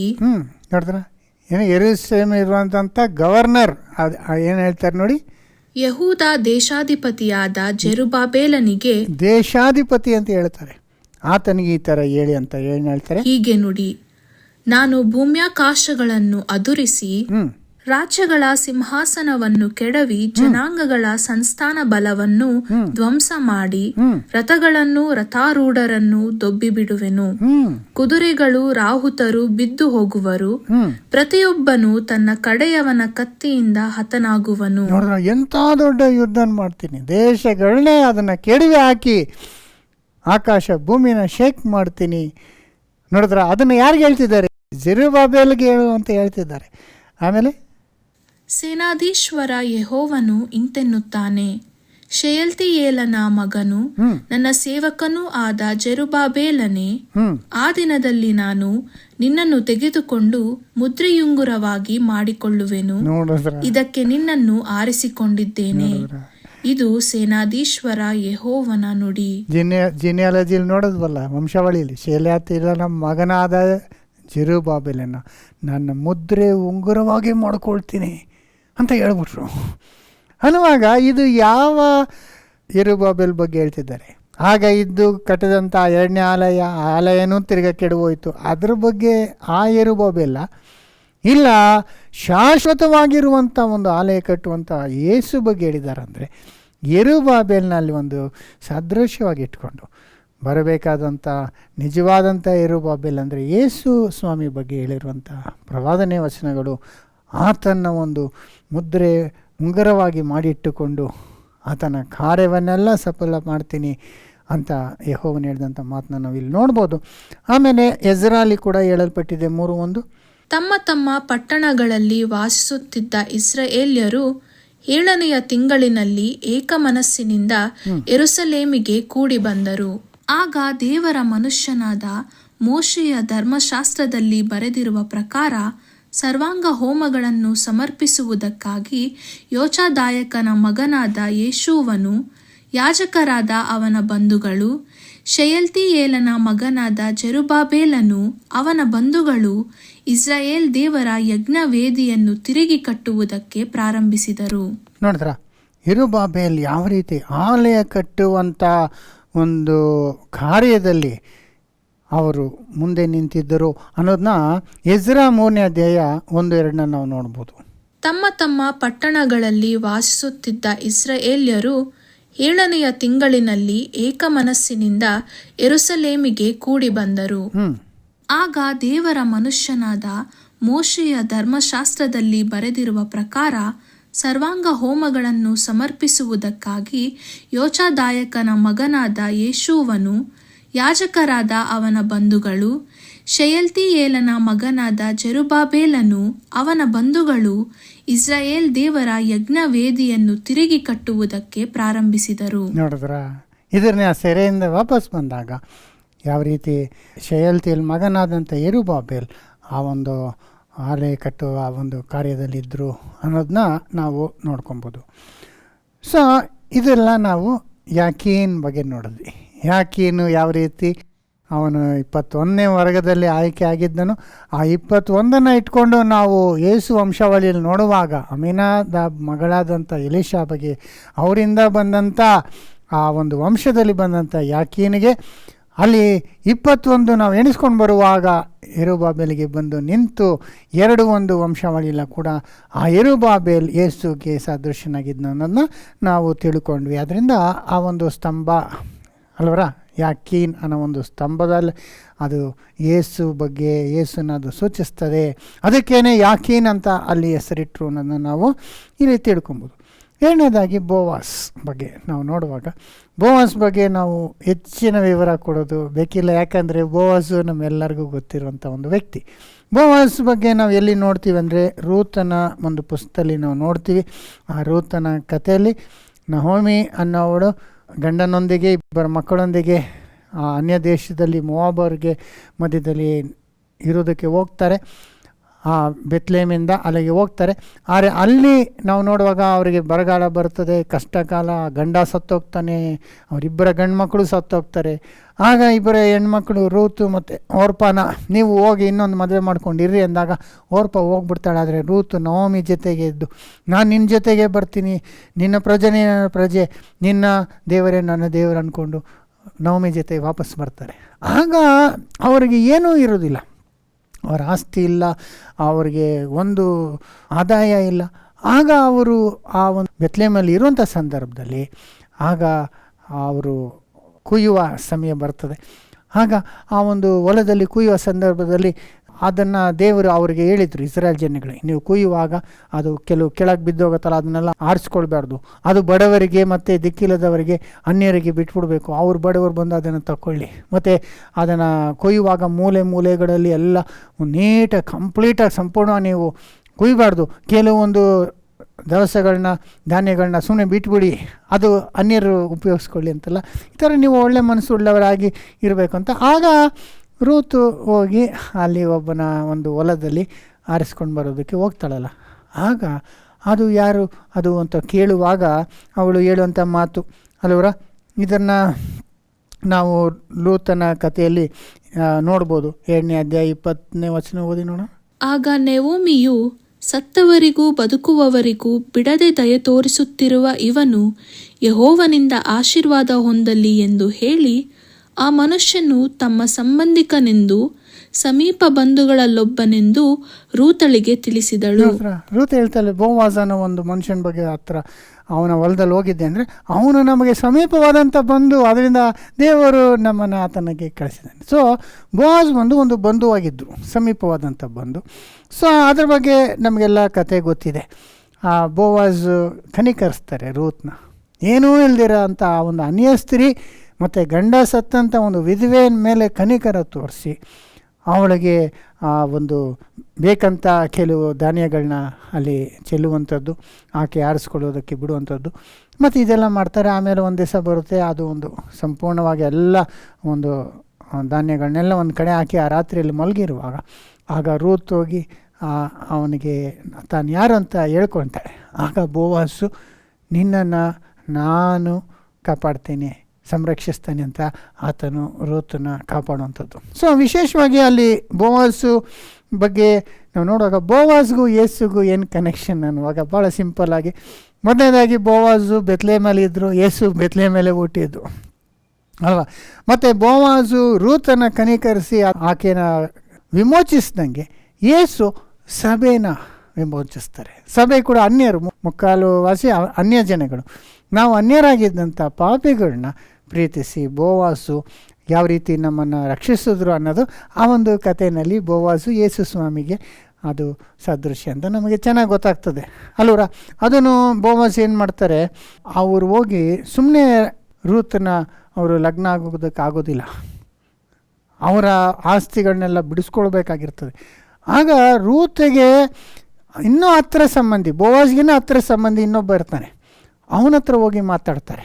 ಯಾಕಂದರೆ ಇಸ್ರಾಯೇಲ್ನಲ್ಲಿ ದೇವರು ಯೂದರಿಗೆ ಆಜ್ಞೆ ಕೊಟ್ಟಿದ್ದು, ಯಾರಾನ ಒಬ್ಬ ಮನುಷ್ಯ ಅವನಿಗೆ ಮಕ್ಕಳಾಗದೆ ಅವನು ಸತ್ತೋದ್ರೆ ಅವನ ಹೆಂಡತಿನ ಅವನ ಸಹೋದರ ಏನು ಮಾಡಬೇಕು, ತಕ್ಕೊಂಡು ಅವಳನ್ನ ಮದುವೆ ಆಗಿ ಅವಳಿಗೆ ಮಕ್ಕಳು ಹುಟ್ಟುವಂತೆ ಮಾಡಬೇಕು. ಯಾಕಂದರೆ ಆ ಅಣ್ಣನ ಇಲ್ಲ ತಮ್ಮನ ಒಂದು ವಂಶ ಅಲ್ಲಿಗೆ ಸ್ಟಾಪ್ ಆಗ್ದಿರ ಅದು ಮುಂದುವರಿಸ್ಬೇಕು. ಆ ಒಂದು ಬಾಧ್ಯತೆ ಅವನ ಸತ್ತೋದಂಥ ಅವನ ಸಹೋದರನ ಮೇಲೆ ಇರ್ತದೆ ಅಂತ ಅವನದು ಮಾಡಬೇಕು. ಅದರಿಂದ ಬೋವಾಸ್ ಹೇಳ್ತಾನೆ, ನನಗಿಂತ ಹತ್ತಿರವಾದಂಥ ಇನ್ನೊಬ್ಬವನಿದ್ದಾನೆ ನಿನಗೆ ಸಂಬಂಧಿ, ಅವ್ರ ಹತ್ರ ಹೋಗಿ ಮಾತಾಡ್ತೀನಿ, ಅವ್ನು ಮಾಡಿದ್ರೆ ಸರಿ, ಅವ್ನು ಮಾಡಿಲ್ಲ ಅಂದರೆ ನಾನು ಮಾಡ್ತೀನಿ ಅಂತ. ಆಗ ಹೋಗಿ ಮಾತಾಡುವಾಗ 4ನೇ ಅಧ್ಯಾಯ 6ರಿಂದ ನಾವು ರೂತಲ್ಲಿ ಇವರ ಕಥೆನ ನಾವು ನೋಡ್ಬೋದು. ಆ ಸಮೀಪ ಬಂಧುವು, ಹಾಗಾದರೆ ಅದನ್ನು ಕೊಂಡುಕೊಂಡು ನನ್ನ ಆಸ್ತಿಯನ್ನು ನಷ್ಟಪಡಿಸಿಕೊಳ್ಳಲಾರೆನು, ಆ ಬಾಧ್ಯತೆಯನ್ನು ನೀನೇ ವಹಿಸಿಕೋ, ನನ್ನಿಂದಾಗದು ಅಂದನು. ನೋಡಿದ್ರ, ನನ್ನಿಂದ ಆಗದು, ನೀನೇ ವಹಿಸ್ಕೋ, ನೀನೇ ಅದನ್ನು ಕೊಂಡ್ಕೊಂಡ್ಬಿಡ್ತಾನೆ ಅವನು ಹತ್ತಿರ ಇದ್ದಂಥ ಸಂಬಂಧಿ.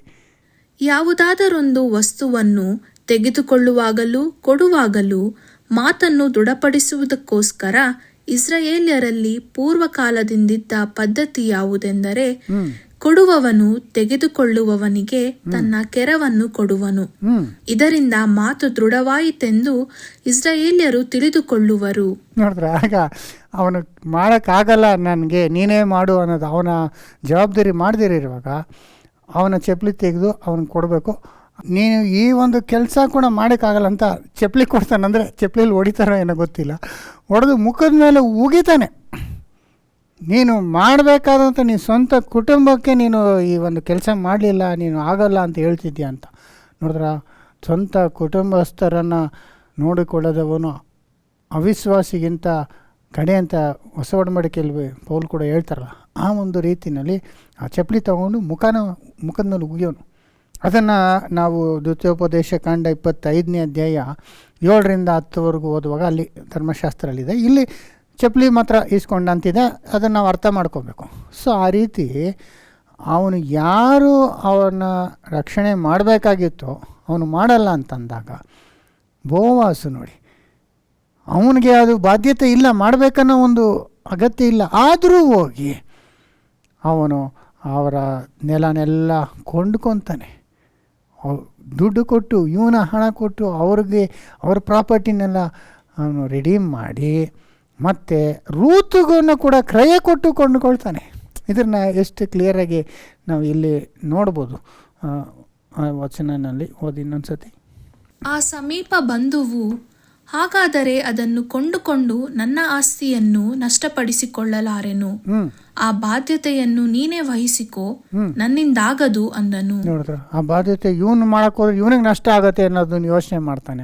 ಹಾಗೆಯೇ ಆ ಸಮೀಪ ಬಂಧುವು ಬೋವಾಜನಿಗೆ, ನೀನೇ ತೆಗೆದುಕೋ ಎಂದು ಹೇಳಿ ತನ್ನ ಕೆರವನ್ನು ತೆಗೆದುಕೊಟ್ಟನು. ನೋಡಿದ್ರ, ಆಮೇಲೆ ಆಗ ಬೋವಾಜನು ಹಿರಿಯರಿಗೂ ಎಲ್ಲಾ ಜನರಿಗೂ, ನಾನು ಎಲಿಮೆಲೇಕ್, ಕಿಲ್ಯೋನ್, ಮಾಲೋನ್ ಎಂಬವರಿಗಿದ್ದದ್ದನ್ನೆಲ್ಲ ನೆಹೋಮಿಯಿಂದ ತೆಗೆದುಕೊಂಡಿದ್ದೇನೆ.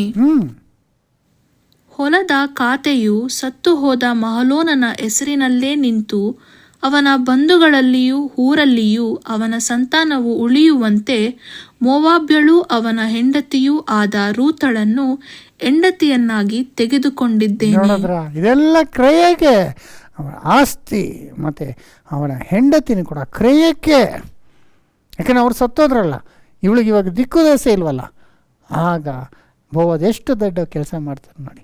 ಆ ರೀತಿ ರೂತನ್ನ ರಕ್ಷಿಸಿ ಅವಳಿಗೊಂದು ಜೀವನ ಕೊಟ್ಟು ಅವಳ ಮದುವೆ ಆಗಿ ಅವರಿಗೆ ಹುಟ್ಟುವಂಥ ಮಗುನೇ ಓಬೇದು ಮಗ ಜೆಸ್ಸಿ ಮಗ ದಾವೀದು ಬರೋದಕ್ಕೆ ಕಾರಣ ಆಗ್ಬಿಡ್ತಾರೆ ಇಲ್ಲಿ. ಅವ್ರ ಬೋವಾಜ್ ಮೂಲಕನೇ, ಬೋವಾಜು ರೂತನ ಆ ರೀತಿ ಕೊಂಡುಕೊಂಡ ನಿಮಿತ್ತ ರಕ್ಷಿಸೋದರ ಮೂಲಕ ದಾವೀದು ಮೂಲಕ ಯೇಸು ಬಂದರು ಅನ್ನುವಾಗ ಇಲ್ಲಿ ಆ ಒಂದು ಕಥೆಯಲ್ಲಿ ಬೋವಾಸು ಯಾರನ್ನ ಸೂಚಿಸ್ತದಂದ್ರೆ ಯೇಸು ಸ್ವಾಮಿನ, ಅವರು ರಕ್ಷಿಸಿದಂಥ ಆ ರೂತು ಯಾರನ್ನ ಸೂಚಿಸ್ತದಂದ್ರೆ ಸಭೆ ಅನ್ನೋದನ್ನ ನಾವು ತಿಳ್ಕೊಬೋದು. ಸಭೆನ ಕೂಡ ದೇವರು ಯೇಸು ಸ್ವಾಮಿ ಏನು ಮಾಡಿದ್ದಾರೆ, ಕ್ರಯಕ್ಕೆ ಕೊಂಡುಕೊಂಡಿದ್ದಾರೆ ಅಲ್ವರ. ಅದನ್ನು ನಾವು ವಚನದಲ್ಲಿ ನೋಡ್ಬೋದು. 1 ಕೊರಿಂಥಿ 6ನೇ ಅಧ್ಯಾಯ 19-20. ದೇವರಿಂದ ದೊರಕಿ ನಿಮ್ಮೊಳಗೆ ನೆಲೆಗೊಂಡಿರುವ ಪವಿತ್ರಾತ್ಮನಿಗೆ ನಿಮ್ಮ ದೇಹವು ಗರ್ಭಗುಡಿಯಾಗಿದೆ ಎಂಬುದು ನಿಮಗೆ ತಿಳಿಯದು. ನೋಡಿದ್ರ, ಗರ್ಭಗುಡಿ ಅಂದ್ರೆ ಆಲಯಕ್ಕೆ ನೀವು ಹೆಂಗೆ ನೋಡಿ ಸಂಬಂಧ ಲಿಂಕ್ ಬರ್ತದೆ. ನೀವು ನಿಮ್ಮ ಸ್ವಂತ ಸೊತ್ತಲ್ಲ, ನೀವು ಕ್ರಯಕ್ಕೆ ಕೊಳ್ಳಲ್ಪಟ್ಟವರು.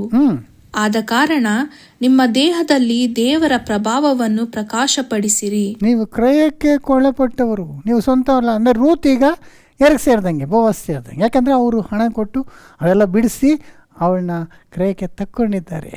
ಹಾಗೆ ಯೇಸು ಸ್ವಾಮಿ ನಮ್ಮನ್ನು ಕ್ರಯಕ್ಕೆ ತಕ್ಕೊಂಡಿದ್ದಾರೆ. ಅದು ಎಂಥದ್ದು ಅನ್ನೋದು 1 ಕೊರಿಂಥಿ 7:22. ಯಾವನು ಮತ್ತೊಬ್ಬನ ದಾಸನಾಗಿದ್ದು ಕರ್ತನ ಸೇವೆಗೆ ಕರೆಯಲ್ಪಟ್ಟಿರುವನೋ ಅವನು ಕರ್ತನ ಮೂಲಕ ಬಿಡುಗಡೆ ಹೊಂದಿರುವ ಸ್ವತಂತ್ರನು.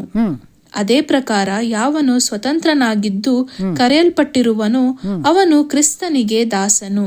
ಆಮೇಲೆ 23, ನೀವು ಕ್ರಯಕ್ಕೆ ಕೊಳ್ಳಲ್ಪಟ್ಟವರು, ಮನುಷ್ಯರಿಗೆ ದಾಸರಾಗಬೇಡಿರಿ. ಕ್ರಯಕ್ಕೆ ಕೊಳ್ಳಲ್ಪಟ್ಟವರು ಹೇಗೆ? ಯೇಸು ಏನು ಹಣಕಾಸು ಕೊಟ್ಟು ನಮ್ಮನ್ನು ಕೊಂಡ್ಕೊಂಡ್ರ? ಎಷ್ಟು ಹಣ ಕೊಟ್ಟರು ಅಂತ ನಾವು ಕೇಳುವಾಗ ಎಷ್ಟು ಚಿನ್ನ ಕೊಟ್ಟರು ನಮ್ಮನ್ನ ಕೊಂಡ್ಕೊಳ್ಳೋಕ್ಕಾಗ್ತಿರ್ಲಿಲ್ಲ. ಅದು ಹಣಕಾಸು ಕೊಟ್ಟರೆ ನಾವು ಆ ಒಂದು ದೇವರ ಶಾಪದಿಂದ ಬಿಡುಗಡೆಯನ್ನು ಹೊಂದಿ ಮರಣದಿಂದ ನಾವು ಹೊರಗೆ ಬಂದು ಜೀವವನ್ನು ಪಡ್ಕೊಳ್ಳುವಂಥ ಅವಕಾಶ ಆಗ್ತಿರ್ಲಿಲ್ಲ. ಎಷ್ಟೇ ದುಡ್ಡುಗಳು ಕೊಟ್ಟರೆ ಆಗ್ತಿರ್ಲಿಲ್ಲ. ಅದಕ್ಕೆ ಕ್ರಯ ಏನು ಗೊತ್ತಾ? ಆತನ ಜೀವನೇ ಕೊಡಬೇಕಾಯಿತು. ಆತನ ರಕ್ತ ಆದರೆ ಜೀವ ಕೊಟ್ಟು ನಮ್ಮನ್ನು ಕೊಂಡುಕೊಳ್ಬೇಕಾಗಿತ್ತು. ಆ ರೀತಿ ಮಾಡಿದ್ದಾರೆ ಅಂತ 1 ಪೇತ್ರ 1ನೇ ಅಧ್ಯಾಯ 18-19 ನಾವು ನೋಡ್ಬೋದು.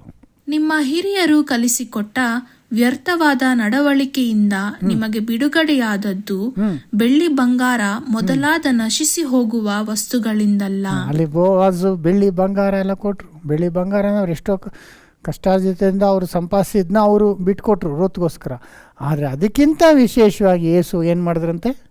ಪೂರ್ಣಾಂಗವಾದ ನಿಷ್ಕಳಂಕ ಯಜ್ಞದ ಕುರಿಯ ರಕ್ತದಿಂದಲೋ ಎಂಬಂತೆ ಕ್ರಿಸ್ತನ ಅಮೂಲ್ಯವಾದ ರಕ್ತದಿಂದಲೇ ಎಂದು ಬಲ್ಲಿರಲ್ಲವೇ? ನೀವು ಕ್ರಯಕ್ಕೆ ಕೊಳ್ಳಲ್ಪಟ್ಟದ್ದು ಹೆಂಗೆ? ಚಿನ್ನ ಬೆಳ್ಳಿ ಅಲ್ಲ, ಕ್ರಿಸ್ತನ ಅಮೂಲ್ಯವಾದಂಥ ರಕ್ತ. ಅಮೂಲ್ಯ ಅಂದರೆ ಅದು ಚಿನ್ನಕ್ಕಿಂತ ಬೆಳ್ಳಿಗಿಂತ ಅಮೂಲ್ಯವಾಗಿದೆ.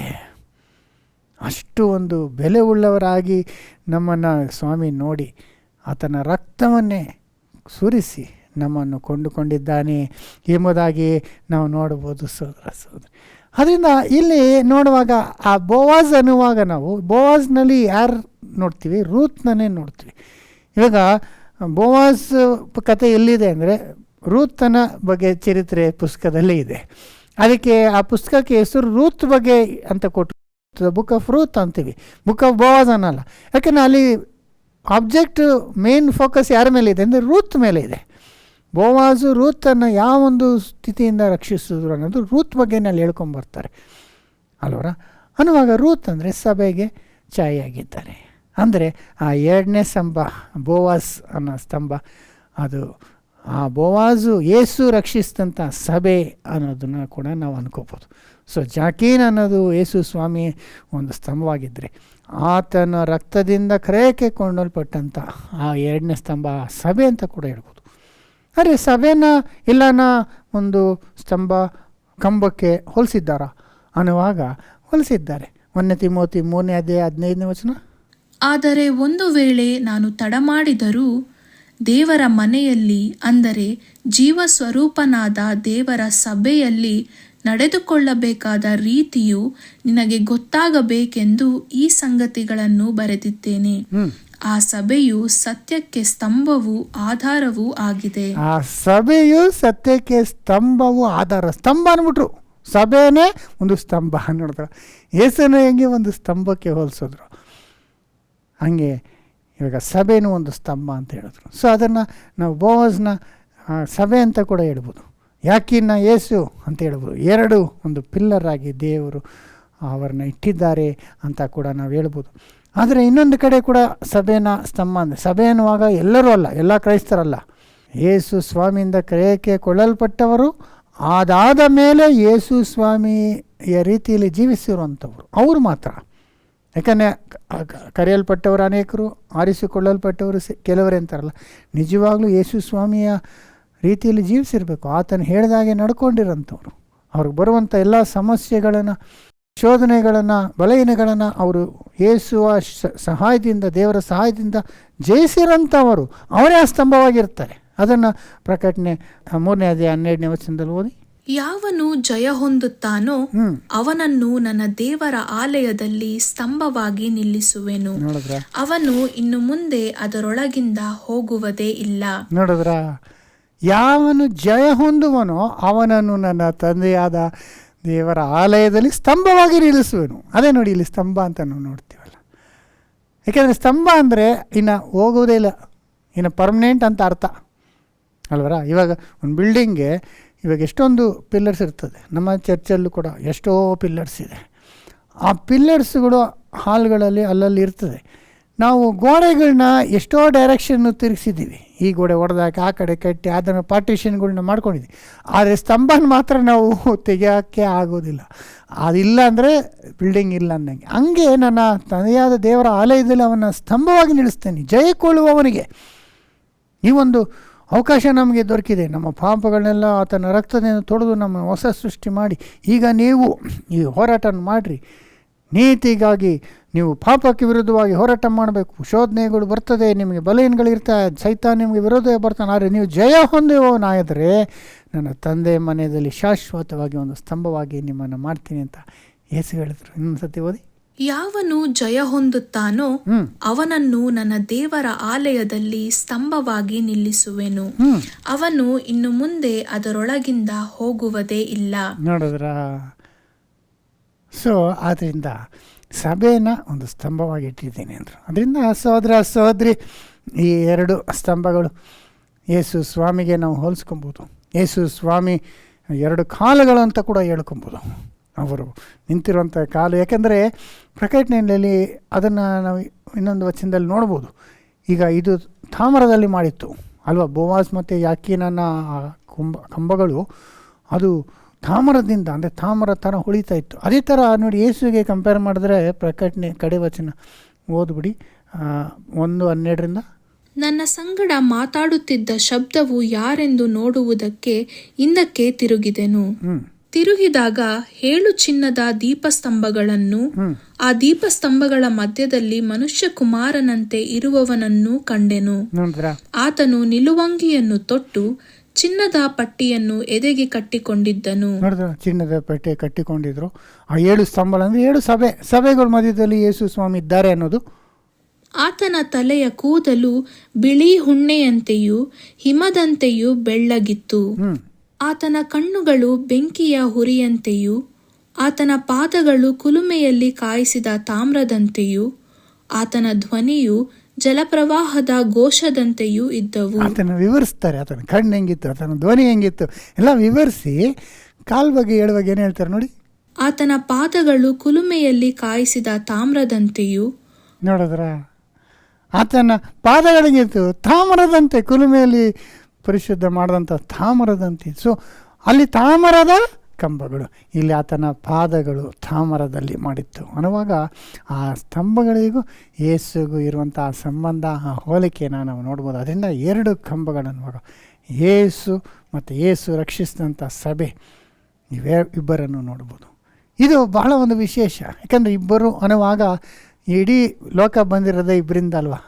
ಅದು ಕೂಡ ಒಂದು ಛಾಯೆನೇ. ಅವರು ಕೂಡ ಅದು ಯಾರಂದರೆ ಆದಾಮು ಅವ್ವ ಅಲ್ವಾ. ಆದಾಮು ಅವ್ವ, ದೇವರು ಆದಾಮನ ಸೃಷ್ಟಿ ಮಾಡಿದ್ರು, ಅವರ ಪಕ್ಕದಿಂದ ಮೂಳೆಯಿಂದ ಸ್ತ್ರೀನ ಸೃಷ್ಟಿ ಮಾಡಿದ್ರು. ಹಾಗೆ ಯೇಸುನ ಸೃಷ್ಟಿ ಮಾಡಿದ್ರು. ಆ ಯೇಸು ಪ್ರಾಣ ಕೊಟ್ಟಾಗ ಆತನ ಪಕ್ಕೆಯನ್ನು ತಿವಿತಾರಲ್ಲ, ಆತನು ಸತ್ತನು ಅಂತ ಕನ್ಫರ್ಮ್ ಮಾಡ್ಕೊಳ್ಳೋಕ್ಕೆ, ಆತನು ಸತ್ತ ಮೂಲಕ, ಆತನ ಮರಣದ ಮೂಲಕ ಸಭೆ ಇವಾಗ ಉಂಟಾಗಿ ಬಂತು.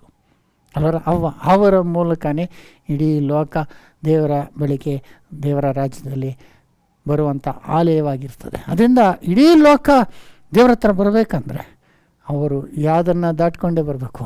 ಆ 2 ಪಿಲ್ಲರು ಅಲ್ವರ, ಆ ಪಿಲ್ಲರುಗಳು ಯಾವ ರೀತಿ, ಆ ಒಂದು 2 ಕಂಬಗಳು ನಮಗೆ ಯೇಸು ರಕ್ಷಿಸಿದಂಥ ಸಭೆನ ನಮಗೆ ಸೂಚಿಸ್ತದೆ. ಅದೇ ಇಲ್ಲಿ ಜಾಕೀನ್ ಮತ್ತು ಬೋವಾಸ್ ಅನ್ನುವ ಆ 2 ಸ್ತಂಭಗಳಂತ ನಾವು ನೋಡ್ಕೊಂಡ್ವಿ. ಈ ಒಂದು ಪಾಠಗಳು ನಿಮಗೆ ಪ್ರಯೋಜನಕರವಾಗಿದೆ ಅಂತ ಅಂದ್ಕೊತೇನೆ. ಇದು ಪ್ರಯೋಜನಕರವಾಗಿದ್ದರೆ ನಿಮ್ಮ ಕ್ರೈಸ್ತಿಯ ಸ್ನೇಹಿತರಿಗೆ ಮತ್ತು ಬಂಧುಗಳು ಕೂಡ ಇದನ್ನು ಶೇರ್ ಮಾಡಿಕೊಳ್ಳಿ. ದೇವರು ನಿಮ್ಮನ್ನು ಆಶೀರ್ವದಿಸಲಿ.